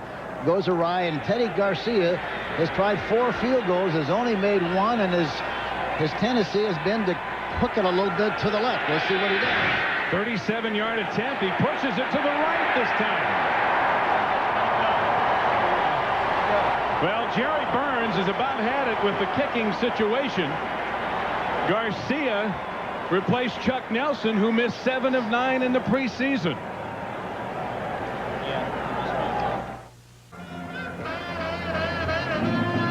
Teddy Garcia is studying overcompensation. He's been hooking everything to the left. Now he pushes it to the right. The other thing is very important with the kicker, Steve. Somebody, the specialty team coach, somebody ought to be going over to him, pat him on the back, try to encourage him instead of letting him sit over there all by himself and fret about what he just did. I think that's very, very important, and I'm sure somebody will talk to him before he gets back in the game for another kick. Well, he lost his job last year at New England because he said he couldn't kick on artificial turf. And then I saw him do a game and he missed on artificial turf. Merrill Hodge with a big gain on first down, almost a first down. Tunch Ilkin again with a good block, and again the Steelers with a big running yardage on first down, a gain of 9. And their quarterback got to be all smiles. Well, here are the kickers that are available in case Jerry Burns is still looking. Of course, Chuck Nelson was the kicker for the Minnesota Vikings. How about Luke Groza? Think we ought to bring him back? Boy, was he something special. He'd be the only straight-ahead kicker left, probably. Didn't have a hole for him. That's right. 2nd and 1. Hodge again diving for the first down. as he gets across the 30. Garcia's got a good leg. Going back to Garcia, he really has. He's got a good, strong leg, and he just needs a little encouragement and I think a little tender love and care to get him back in the groove because he's got too much talent to miss kicks. Well, when he was in New England, he said he had a problem with the artificial turf because they don't have the tee now. Last week in Chicago when he had problems, he said he had problems because of the grass. Hey, you can't have it both ways. No, you wouldn't think so. But here again, he really has got a good leg. Well, kickers, it's like Yogi said about baseball, 80% of it is half memory. Catch. Tackled right away by Carl Lee. But Lips with a good first down gain. Lewis Lips, who's in the funeral business in Hattiesburg, Mississippi. Very simple pattern to the outside is bump and run. On Lee, breaks it. It's a speed outside move. The ball's right on the money. A quick pattern, and Lee comes up to make the tackle. But that's the kind of stuff they want to throw because they're concerned about the rush, as we talked about earlier. They get rid of the ball quickly when they want to and get a nice chunk on first down. They picked up 6, so it's second down and 4. Pittsburgh, a third on 38. They lead 21-14. 8:51 to go in the third quarter. Worley banged up by his own men as he was unable to go anywhere, and the Vikings with great penetration that time. There'll be a loss on the play. Al Noga, the first one in there. Millard was the key that time. He got penetration and knocked off the guard, Long, number 74, and as a result, the whole thing got squashed right at the line of scrimmage. One of the things that the Steelers were concerned about is Minnesota's defense and their jumping around and their ability to force and press, and today they're way over their yards per game average allowed already, and we have over 8 minutes left to go in the third quarter. Well, I don't think they're moving quite as much as they have in the past. Not quite as much as far as their linemen are concerned. And I think the rhythm and the cadence has something to do with that. Brister on the pressure gets it. First down as Carter's driven out of bounds at the 45 by Joey Browner. Rodney Carter in his third year from Purdue. His third catch for 28 yards. Here's Carter coming out of the backfield, number 24, then breaks out into the flat. Another quick pattern to the outside, and finally makes the play, but it's strictly a one-on-one situation. And here again, the team has got plenty of time to throw that quick pattern. Bubby Brister has hit his last 5 in a row. Now he just changed the play at the line of scrimmage. It worked before. It works again. Flag on the play as the tackle is made inside the Minnesota 40. Brister again had the block. This time he got Jesse Solomon. A 21-yard gain, but there is laundry on the field. Flag on the play. Holding. Offense, number 20, 10-yard penalty. Repeat the down. First down. Dwight Stone, the running back, guilty of the hold. So Lips, big gain on the reverse, wiped out. Here's the left side of the screen, holding downfield. There you see him. He's pushing and shoving above the waist. Very obvious. Offensive tackling, you might call that. That's right. That's only the second penalty against the Steelers.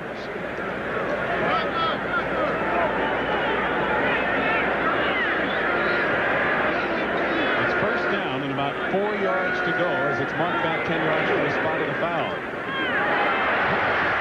First down as he hammers to the 45 and then gets hammered by Big Tim Newton. You know, the thing that's happening, the trend in the National Football League is most teams are using straight-ahead blocking. Straight-ahead blocking. This team is pulling people almost all the time. Every time you look at a play, you see a guard pulling, see a tackle pulling. They're trapping all the time, which is totally different from what's going on in the National Football League, and it creates a lot of problems for teams that are not used to seeing it. 7th play of the drive. 1st and 10 at the Minnesota 44.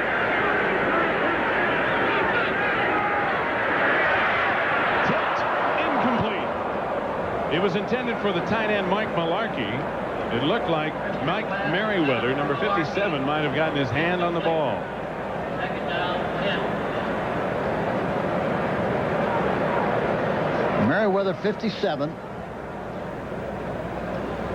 See, now he's got plenty of time to throw the ball again. But they talk about, look at the defensive back. What a great jump he got on the ball. Browner really got a great jump on the ball. He saw Brister looking that way and got a jump and almost made the interception. Mike Merriweather, who of course played here for Pittsburgh until this season. And Malarkey, who played for Minnesota. Trying to set up the screen. They do. But look who's there. It's Merriweather on Malarkey again, and they're having at it a little bit. Merriweather was a cop on that play, and he played it beautifully. It was a misdirection play to the right side, which brings, if you're not disciplined, the weak side linebacker in the end to the same side. Merriweather stayed right there. He was a cop on the play, and he arrested him right on the spot. Look at this. There he is. Handcuff City. Right. So the ball at the 46, a loss of 2, and it is third down and 12. Steelers haven't had many of these today. Brister from the shotgun. Lots of time. Incomplete. Intended for Lewis Lips. Isaac Holt was there for Minnesota. And it'll be 4th and 12, and the Steelers will punt it away. Bump and run now. Look at Lips coming off the ball. You can give him a shot within the 5-yard area, and that's it. He runs downfield, comes back, but the ball is thrown over the top, out of his reach, and falls incomplete. But he was struggling trying to get off the line of scrimmage that time with a good bump by Hall. Harry Newsom to Leo Lewis. Newsom, a high school teammate of the Rams punter, Dale Hatcher. Boy, does he hang this one up beautifully. Lewis takes the fair catch at about the 14. 5:33 to go in the third quarter. A 32-yard punt. Steelers still lead by 7. 14. Steve Zabriskie and Hank Stram back with you in Pittsburgh. Steelers lead by 7. And Mike Merriweather, coming back to play for Pittsburgh, has really tried to low-key it. He hasn't wanted to talk to the Pittsburgh media. You know, he's been very low-key about it, Hank. It's sort of something I think you can relate to when you left Kansas City as a coach and then went back. Well, I think you're very careful not to say the wrong thing to the media or to the other team to get yourself in trouble. But I guarantee that when I left Kansas City and went back to play Kansas City when I was in New Orleans, I thought about that game every day of the year before that game. And then, of course, it was a great thrill to play the game and win it like we did. Well, you know Merriweather had to think about it a lot. Hardy Nickerson with a hit on Darren Nelson. Getting help from Greg Lloyd, and Nelson picks up 3 on first down to the 18, where it'll be 2nd down and 7. 3 yards, 2nd down, 7. Maybe you wouldn't have felt so good if you hadn't won that game, huh? Well, that's right. It makes a big difference, but you know, it's funny what you do in that situation. We were winning the game with 55 seconds left, and I called timeout, and we threw a touchdown pass to kind of pour it on, and I was surprised that I did that myself. Just to be sure. Yep. Dick Finney, the ball carrier. Tripped up by Nickerson as he crosses the 20, covered by David Little. We have 4:44 to go in the third quarter. The Pittsburgh Steelers have run the ball effectively and lead 21-14 over the favored Vikings. And Minnesota's doing a much better job of controlling the line of scrimmage and running now. And they have to be patient. They're just one play out of getting back in this contest. But the Pittsburgh Steelers are really putting up a great fight and doing a great job out there, especially at the line of scrimmage. It is 3rd down and 2. Anderson. He didn't get there. Pushed back by David Little and Keith Willis. And you see Larry Griffin fly in there too, number 27.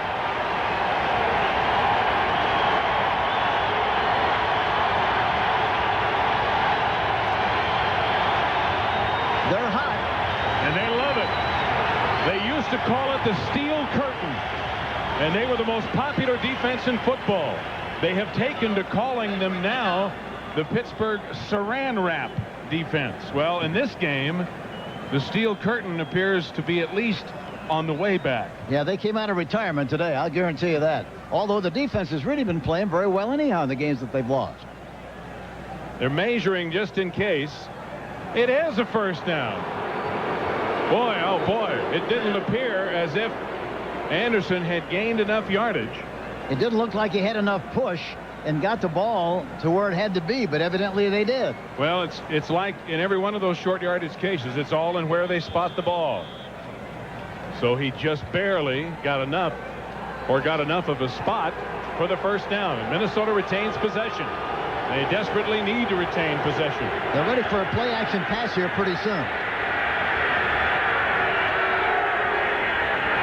Wilson looking at throwing to Nelson. Nelson covered at the 25. Hit first by Greg Lloyd, and then Rod Woodson finished him off. A very short gain on the play. And here again, Nelson was a hot receiver. Came to the outside and he dumped the ball off to him with the hope and expectation that he would just get more yardage on the play than he did, but he still got a nice gain on it. 2nd down and 9 from the 26.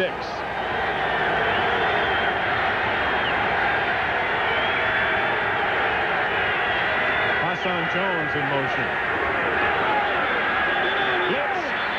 Whistle. Now some extracurricular activity between Kirk Loudermilk, the center, and Gerald Williams. Loudermilk and Williams, I don't think, however, are involved in the penalty. We'll hear. Offense, number 76, 5-yard penalty, still 2nd down. So it's Tim Irwin in his 9th year out of Tennessee, the guilty party. The crowd really up now as it is 2nd down and 14. Back at the 21.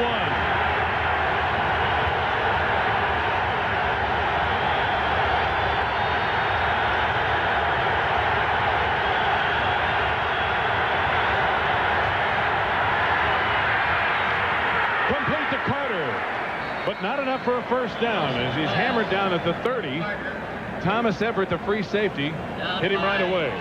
And Nickerson was in there too, coming from this linebacker position. It's a miracle he got the ball. Look at it, he's got a big cushion. They're playing a zone. Now the ball is thrown. They're coming up there fast to make the hit. Nickerson came in from the inside to make the hit. Personal foul on the defense, number 98, 15-yard penalty, first down. Gerald Williams, the nose tackle, called for the personal foul, and it'll be tacked on 15 yards. So the Vikings get a little farther up the field and will, in fact, have a first down, as it would have brought up 3rd down and about 5. Last week, pardon me, Hank, last week the Steelers had a team record 12 penalties for 144 yards, and it really hurt them. 4 of them were late hits like that. Unsportsmanlike conduct. So after a relatively penalty-free first half, the flags are flying here in the 3rd quarter. 1st and 10. 2:11 to go in the 3rd. Complete again to Carter at the Steeler 40. And now let's go to NFL Today's Brent Musburger in New York for an NFL Today update. Thanks, Brent. Boy, I'll tell you, when 2 great running backs get together, it can really be a duel. They bring out the best in each other, and it looks like that's what's happening between Chicago and Detroit. Wilson under pressure from Nickerson. Run out of bounds. Gerald Williams also over there. He had good containment on the play. He took a good angle. And Nickerson coming from the inside had no chance whatsoever on the rollout pattern to the right. Coming into this game, it was Brister, the Steeler quarterback, who had felt the pressure and whom the Vikings felt, Hank, they could really get after. They have sacked him 3 times. But Wilson has really been under as much or more pressure than Brister has. I'm surprised they haven't thrown more screens because of the pressure they're getting. You'd think they would throw more screens. It might be a good way to get the ball downfield. Wilson has protection this time. Incomplete and underthrown, intended for Hassan Jones.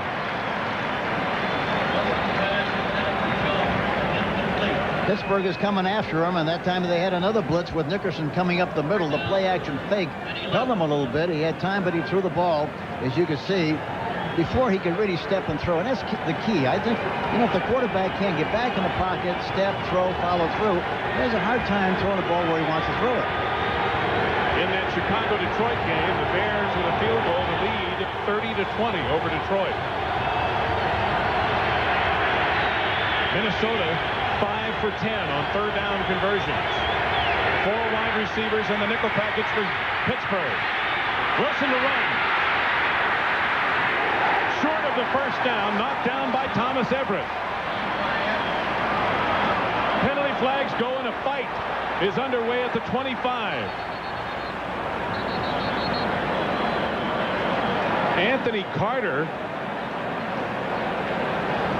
down there with Delton Hall, number 35 for Pittsburgh, and they were really getting after each other, scratching and clawing and rolling around on the turf. Did you see Delton Hall, too, yelling at Larry Griffin, number 22? They had a little bit of a problem. There you see Hall on the sideline. We have a personal foul on the defense. Fouls are all set. 4th down. 99 times out of 100, that's what's going to happen when 2 guys go at it. Watch Williams on the left.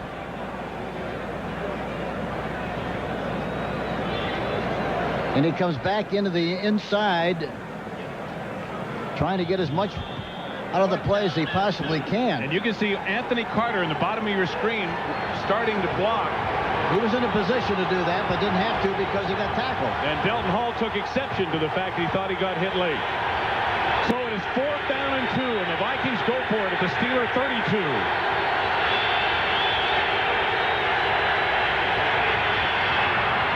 Complete to Hassan Jones. First down inside the 20. And a flag. Again, extracurricular activity. A 13-yard gain. Woodruff with the coverage, and Woodruff, who is an attorney, graduated from the Duquesne Law School here in Pittsburgh, I guess was over there trying to adjudicate, and Jones would have none of it. Randall McDaniel, the injured Minnesota Viking. McDaniel looks like a leg injury. We have an unsportsmanlike on the offense, number 84, taunting.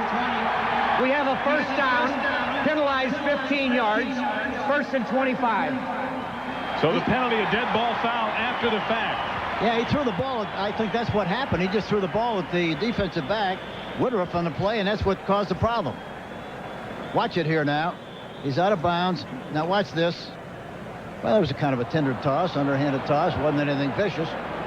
Well, that's that taunting rule, yes, actually. And Wilson into pressure again as he's thrown down by Tim Johnson. Randall McDaniel taken off, and we'll be back in just a minute.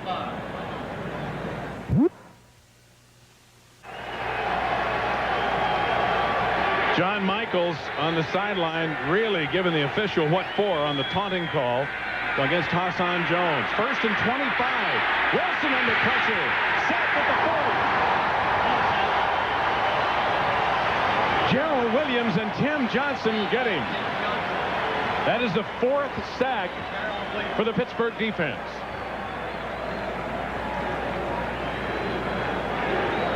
Gerald Williams. Watch him come in on the inside, and then he comes back from the backside. He really rushes inside, and then they get outside of him, but he has enough hustle, number 91, Williams, to come from the backside and really gives him a shot in the back. Minnesota just does get it off ahead of the clock. An incomplete pass intended for Anderson. 3 seconds left to play in the 3rd quarter. And it is going to be 3rd down and 32 yards to go. These two teams, the Pittsburgh Steelers and the Minnesota Vikings, have combined over the years for 25 playoff appearances in 21 years and they've also been in the Super Bowl 9 times. Strong. Really strong. And this game has a bit of a playoff flavor to it here. 21-14 Pittsburgh. 3 seconds left to go in the third quarter. Wilson with flags down and stopping play. Flag was thrown by the umpire. On the offense. Another penalty against Minnesota. When the Steelers gave Minnesota a penalty to keep the drive alive, and then the Vikings have capitalized, now the Vikings have hurt themselves. 3 seconds. Well, that was tough to see. It really was. The umpire behind the defense, Gordon Wells, threw the flag. I would throw a screen pass here on third down. The way the Pittsburgh Steelers are coming after him, they ought to get a pretty good play, and at least get him in a position where they could kick a field goal on this shot. Well, they put the 3 seconds back on the clock because the penalty stopped play before the snap. This is the 11th play of the drive, but it is third down and 37. They got to slow down that rush somehow with draws and screens, and they haven't done it yet, or traps. Here they come. Good catch by Jones. Out of bounds near the 36, but he is way short of the first down, driven out by Carnell Lake. That's the end of the third quarter, with the Steelers leading the Vikings 21-14. End of the third quarter. Score Pittsburgh 21. Wade Wilson has been the one today to have problem with both finding somebody open and having the time to get the ball to them. And Tommy Kramer is starting to loosen up on the Minnesota sideline. Well, Wade Wilson, really, in all fairness to him, he hasn't had much of a chance to throw the ball. He's been under harassment all afternoon, and it's not really his fault. He's not really getting the time to throw the ball like he should. On 4th and 28 as we start the fourth quarter, Bucky Scribner will kick it and tries to punch it, but shanks it off the side of his foot. It gets a Minnesota bounce, however, and rolls inside the 20.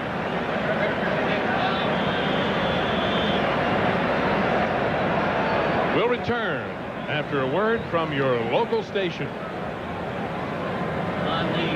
This is CBS.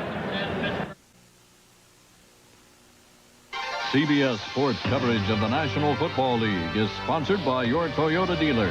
Whatever car or truck you choose, you'll love the quality. Who could ask for anything more? New York Life, the company you keep. And by the U.S. Army, where you get an edge on life. Be all you can be. As we come inside Three Rivers Stadium, one of the more aptly named stadiums in the country, the Steelers with a 1st and 10 at their own 18, leading 21-14, and Brister to throw, setting up the screen to this side, Warren Williams. And Williams motors for a first down, outside the 30 for a gain of 15. DeMonte Dawson with a good block to spring him. Warren Williams out of Miami. Tom Moore, who calls the plays on the sideline, that was a great call by Tom. Excellent call. Play action fake and then a screen from it. It held everybody inside. He threw the ball outside. It was beautifully thrown and a big play. It moves it out to the 33, where it's another first down for the Steelers. And boy, their first down yardage, both running and passing, have been extremely effective.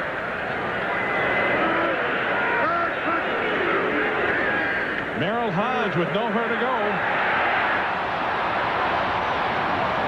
Joey Browner brings him down, but Hodge was able to make something out of nothing. Noga was out there and stopped him. Got penetration. He had to put the brakes on and turn around and go back the other way. 4 yards, 2nd down. See Noga coming into the picture, 99. He reverses his field, goes to the other side. Browner got him one-on-one and puts him down. Browner is strong. Well, strong hands, strong arms. Strong family. A lot of athletes come out of that Browner family. 2nd down and 6. Pittsburgh at their own 38.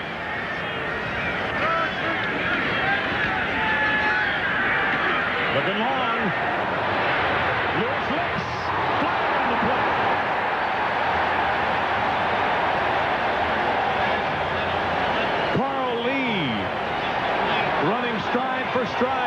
pursed lips, and a flag at the 28 of Minnesota.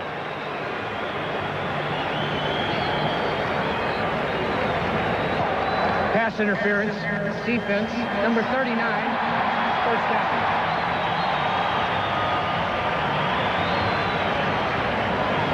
Here's the replay of it.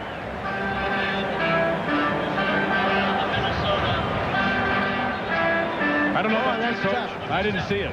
I couldn't see it either, but I tell you, that was a great defensive play. It looked like he was there man for man.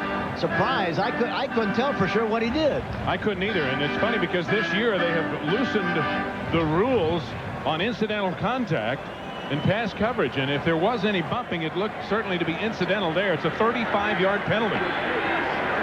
He was looking for the ball. It wasn't much of a bump at all. It was a natural bump going for the ball.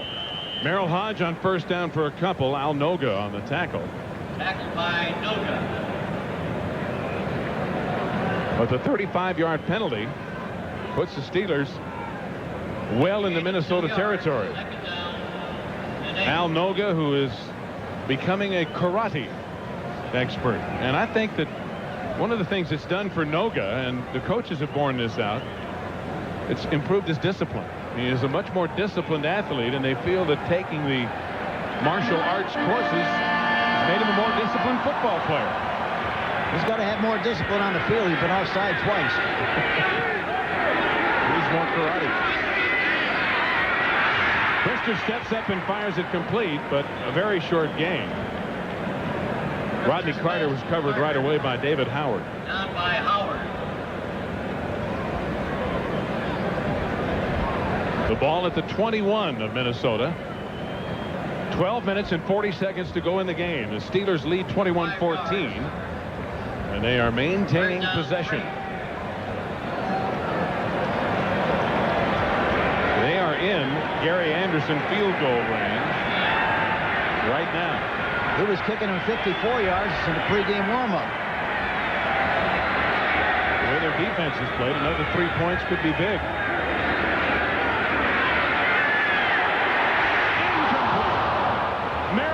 Was open, and Brister threw it behind him. Ran right by Merriweather. Merriweather had him man for man. He went right behind him, and he realized that he missed him in hot pursuit, but the ball was thrown right over the top. So it's 4th and 3. We get a good shot. See, he realized he was going beyond him, tried to grab him, but the ball was thrown way over the top and falls incomplete. Merriweather had him man for man. Watch Bubby's reaction. He's cussing himself out right here. He's disturbed to right at himself for not completing the pass. So Harry Newsom will hold for Gary Anderson. It'll be a 38-yard attempt. And it is good. Gary Anderson, one of the most consistent kickers in football, and the Steelers now lead by 10. This NFL game summary is sponsored by Levi's 100% Cotton Dockers. If you're not wearing Dockers, you're just wearing pants. The Steelers have pretty much had their way with the very good Minnesota defense, and that's really the story of the ball game. And Hank, we talked earlier about what the Steelers were going to have to do to win this game. Now, as the Steelers lead by 10, what is Minnesota going to have to do to win the game? Well, first of all, you have to understand 10 doesn't mean they got to score 10 touchdowns. It's only a play and a half from being out of the game. That's all they need. A touchdown and a field goal, or 2 plays, 2 touchdowns. They're back ahead of the game. They have to run some draws. They have to run some screens. They got to run some traps to slow down the rush and move the ball down the field and be patient. And whether it's Wilson or Kramer, they've got to have more time to throw. Anderson kicks it off, and Darren Nelson takes it at the 2. Behind the wedge to about the 23, maybe the 25. And so the Vikings will have another chance. Larry Griffin and David Arnold made the tackle. And here comes Tommy Kramer. Over almost 24,000 yards in his career in his 13th year out of Rice University as he replaces Wade Wilson, who has struggled. And he said yesterday, we talked about Tommy Kramer. He said, we're great friends, and I know that this is my job until I can't get the job done. That's why Kramer's in there. His first pass complete to Hassan Jones at the 38, bumped out by Dwayne Woodruff. A gain of 13 and a first down right off the bat. So Kramer's got something going, at least for one play. Minnesota ball. From 39-yard line. And the team likes both quarterbacks. Of course, they have great respect and admiration for both of them. Tommy's been around a long time. They respect his leadership qualities. Speaking of leadership, the Vikings wear a particular patch on their uniform that we'll tell you about. 11:50 to go in the ball game. Vikings. Kramer tripping as he backs out of there, but getting up. Now have to run out of bounds. Kramer tripped over his own man, and Hardy Nickerson and Greg Lloyd chased him out of there. He was lucky that he wasn't sacked for a loss. He was lucky he escaped. He couldn't tell. Looked like he tripped over the back going out of the backfield that time with his right foot. Might have been Rick Finney who was breaking to the left. I think that's who it was. He nicked Rick Finney's foot, I think, and fell down. Second down and 10. Kramer at least got back to the line of scrimmage. Fake to Dozier. Almost intercepted.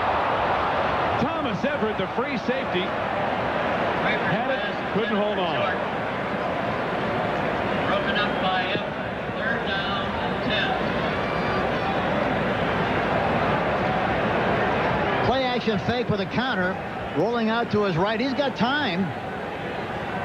But a great reaction there by Everett, number 27, and he should have really made the interception. A good jump on the ball. And he knows he should have made the interception. Third down and 10. Vikings still at their own 39.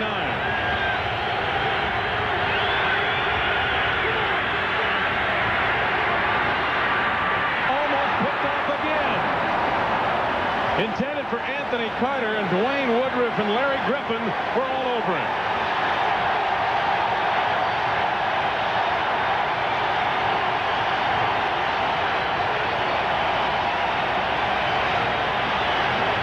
You talk about an inspired team.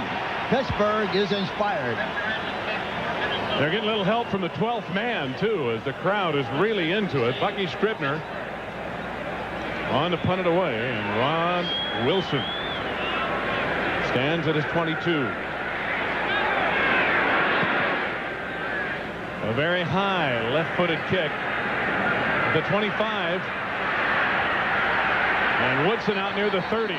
So a good return in traffic by Rod Wilson. 11:21 left to go in the ball game.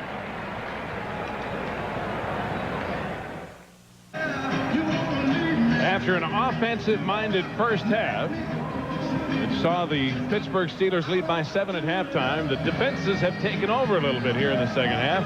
Defense has been the cry here in Pittsburgh for a long time. And Joe Green, who coaches the defensive line, one of the Steel Curtain originals. Now it's the Pittsburgh offense, first and 10 at their own 35. They've run 18 times on first down, 6 passes. We might see a play-action pass here. It's a run to Worley, and Keith Millard is all over him. Boy, but did Minnesota get penetration that time? They were in the backfield. At the same time, Worley was taking the handoff. One of the best in the business right there. Millard, no question about his great skill and ability. Look at him get the penetration. He goes into the gap between the center and the guard, and the way he took off, he looked like he was in a starting block that time and got right into the other team's backfield. One of the reasons they don't want Millard on the nose and on the center is because he does come up so quickly.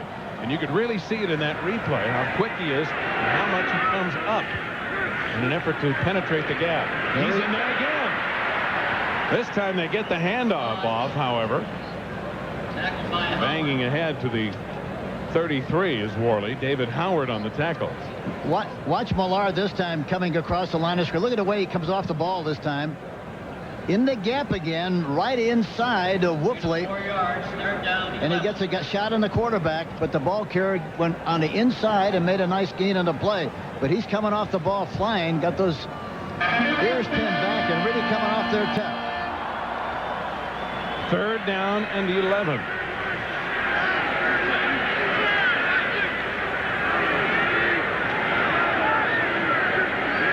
And the shotgun. Dumps it off to Carter, who slips.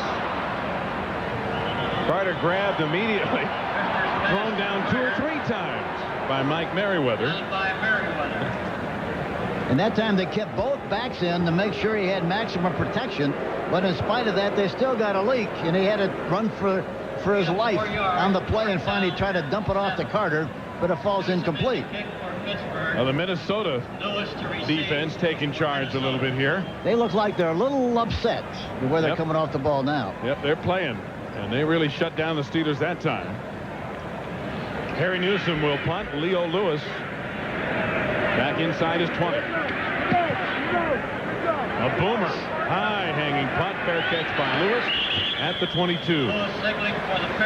Well, a reminder that next Saturday, right here on CBS, college football action continues. Number 4 Auburn against number 14 Tennessee in Knoxville, a matchup of Southeastern Conference powers. Of course, Auburn has Reggie Slack at quarterback, James Joseph and Stacy Danley in the backfield, and Tennessee has won their last 8 games, including an upset win over UCLA, so they are hot. Johnny Major's a great coach. He did a super job here at Pittsburgh. Same thing at Iowa State. He's a winner. He's a big leader. He's got him going in Tennessee. Dozier stood up as he crossed the line of scrimmage. David Little and Gerald Williams, number 98. Gerald with a G and a D on the end is 98. Gerald with a J and an L on the end is number 91. I tell you that Gerald Williams, he's played a terrific game here this afternoon. I'll tell you that. He's been everywhere. Dozier hasn't been much of a factor. 6 carries for 12 yards. Under pressure, Kramer gets away. Rick Finney. Woodson chases him. Woodson will win that race every day, but it's a good gain for Minnesota. Gerald Williams and David Little had the pressure, and Kramer did a great job of getting it to Finney for a 22-yard gain. Good composure on the part and poise on the part of Kramer. Dumping the ball off to Finney. They did a poor job of blocking. Williams, who was on the nose of the center, didn't block him like they should have. He had to escape up the middle, dump the ball off to Finney. But the key was that the quarterback, Kramer, did a good job of escaping on the play. Anthony Carter on the reversal.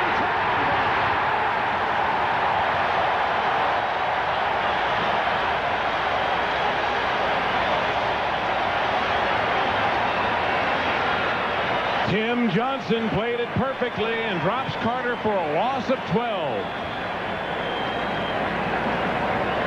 Tim Johnson, 78. Here you see him come across, gets the penetration and knocks down the ball carrier, Carter. And look at the Is he reaction. happy? Boy. Looks like he's going to throw the hammer there. The old hammer throw. Steelers playing with great emotion. It's now 2nd down and 22, back at the 35. Incomplete, intended for Dozier. And Kramer led him a little too far. Gerald Williams covering Dozier on the play.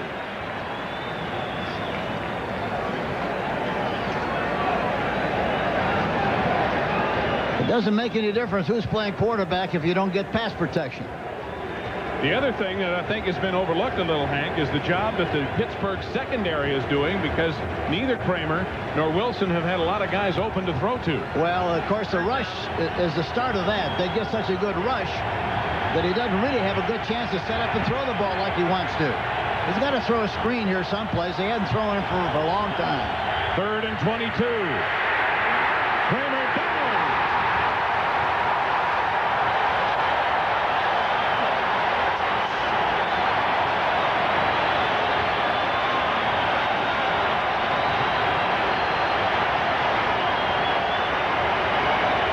joint is jumping now as the Steelers have sacked Minnesota 5 times.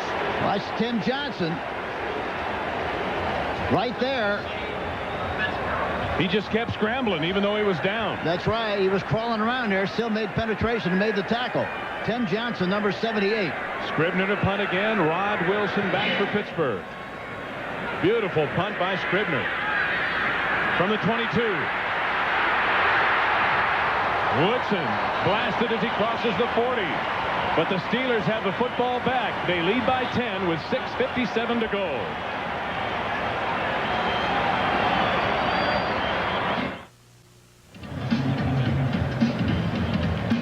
Pittsburgh leading 24-14 with 6:57 to go. And, you know, Henry Thomas of Minnesota, Hank, predicted there'd be 8 sacks in this game. Neither he nor anyone else predicted 5 of those 8 would be by Pittsburgh. No, that's really a surprise. And, of course, he said that was the goal they had, thinking they'd come in and be able to get 8 and catch up on the sacks ratio that they established with 7 so far. But they've had a tough time this afternoon. Floyd Peters, the defensive coordinator for Minnesota, his defense has not played that badly, but the Pittsburgh defense has played extremely well. After a 52-yard punt and a 20-yard Woodson return, 1st and 10 Steelers. Worley picking it through traffic. Almost enough for a first down. In the grasp of Joey Browner. Scott Studwell also helped trip him up.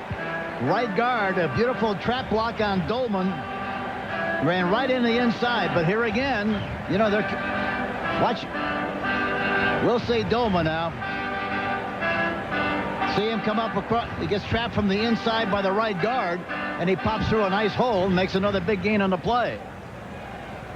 Pittsburgh Steelers were concerned about their offensive line because Tom Ricketts, number 71, who is a rookie, you see they're that short of the first down. Sprained a foot in practice, and when you're 6'5" and 300, even if you're a rookie, you might be missed. But the Steeler offensive line, which has been under great fire because of the sacks to Brister, 6 in each of the first 2 games. They've done a great job, Henry. Well, plus the fact that Wolfley, who has been playing left tackle, had to play guard this afternoon, and Rienstra play tackle, and he's been a guard some. So it's been quite an adjustment, and they've done a fantastic job here this afternoon. Rienstra, who is playing left tackle, played guard all through his collegiate career. 2nd and 1 at the Minnesota 48. Merrill Hodge trying to get the first down. The Vikings trying to knock the football loose. And Hodge will be close. Tim Newton, number 96, down there in the pile. Tackled by Coleman. I think Rienstra got this offensive line going with the pizzas on Friday. They have a new tradition that he started here at Pittsburgh of bringing in pizzas on a Friday, which is mostly a meeting day, really. And he has pizzas delivered to all the meeting rooms. Everybody shares, and each group orders what they want. They call him Rhino, and he gets what's called Rhino Pizza, and he's the only guy who gets a whole pizza to himself. Who's in charge of the stomach pump? Rhino Pizza's got everything on it. 1st and 10. Hodge again. And maybe 1 more yard is all to the 46. We had a piece of that pizza the other day. It was good, wasn't it? Yeah. Really good. I think what we got was the leftovers. The leftovers. We got the scraps. Minnesota calling timeout with 5:21 to go. We didn't have the Rhino Pizza because I don't think either one of us could have handled that. I never had Rhino. What's a Rhino Pizza taste like? What kind of meat is that? Like Rhino? everything. He has everything on it. Well, Chuck Noll came here to Pittsburgh 20 years ago, 1969. They were 1-13 that season. And in 1969, check out what happened. Through 71, they didn't do too well. But look at 72 through 84, a 70% winning percentage, rivaling Hank Stram in coaching success. But boy, since 1985, things have been bleak around here. Well, you know, the great thing about this organization, I talked to Dan Rooney the other day on the telephone, had a nice visit with him, and it was amazing. You never would have thought they lost a game, how enthusiastic he was about the ability and skill and the potential of this young football team. He said, I guarantee you, you know, I don't know what we're going to do, but we're going to play better. We're going to be better. We're going to be a good football team in the future. You have that kind of support from your owner while you're in good shape. Well, they're a lot better football team today. Warren Williams banging straight ahead. Warren Williams. Short yardage. Tim Newton again covering him. And this is what the Steelers want to do. There's a flag down, illegal motion against the Steelers. So this is going to hurt their effort here to maintain possession and run time off the clock. Here's the call. Illegal motion, offense, number 62, 5-yard penalty. Repeat the down, second down.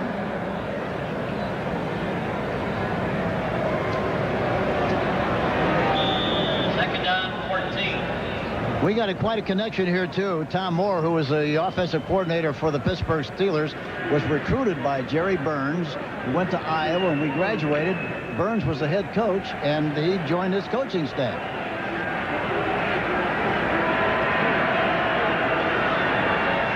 Second down and 14 after the penalty. Flag on the play. As Brister goes down, the flags go down, and he may have been pulled down by the face mask.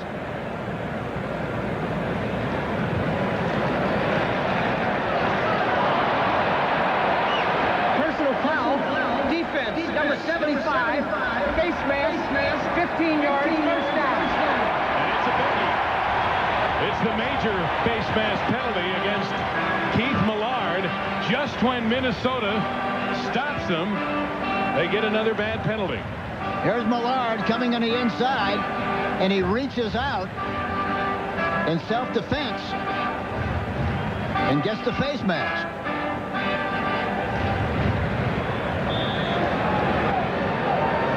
So now the Steelers with a 1st and 10 at the Minnesota 43. Minnesota 43 yards. Eighth penalty against the Vikings. 4:48 left to go in the game. It's 24-14, Pittsburgh leading. Warren Williams getting outside. Greenstra with a block and a first down for Pittsburgh. Scott Studwell makes the tackle. John Riestra pulling, made a great block out in front, number 79. Watch him pulling to the right side. And there's the block coming up. Here you see him pulling from the left guard position, left tackle position, and gets a good block downfield, provides good running room for the ball carrier. That made the difference between getting the first down and not, as it's an 11-yard gain. Rienstra blocking Joey Browner out of there. The ball at the 32 of Minnesota. And the Steelers out rushing the Vikings, leading by 10. Merrill Hodge. Al Noga went for a ride as he grabbed him around the shoulders, and Hodge pulled him forward for about a gain of 3. Tackled by Noga. Noga's known as the team joker on the Vikings. And that, however, is off the field, not between the white lines. Look at Philadelphia leading 28-17 over San Francisco. Chicago now out big. Boy, Houston's had an up and down year so far. And they're a talented team. Well, Seattle came to life.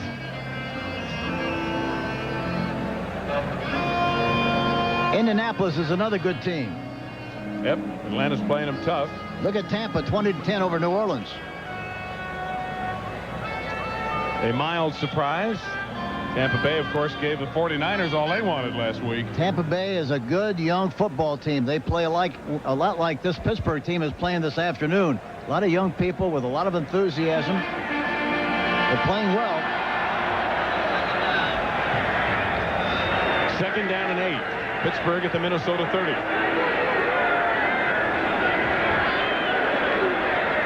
Draw to Warren. Bangs up in there into the arms of Studwell.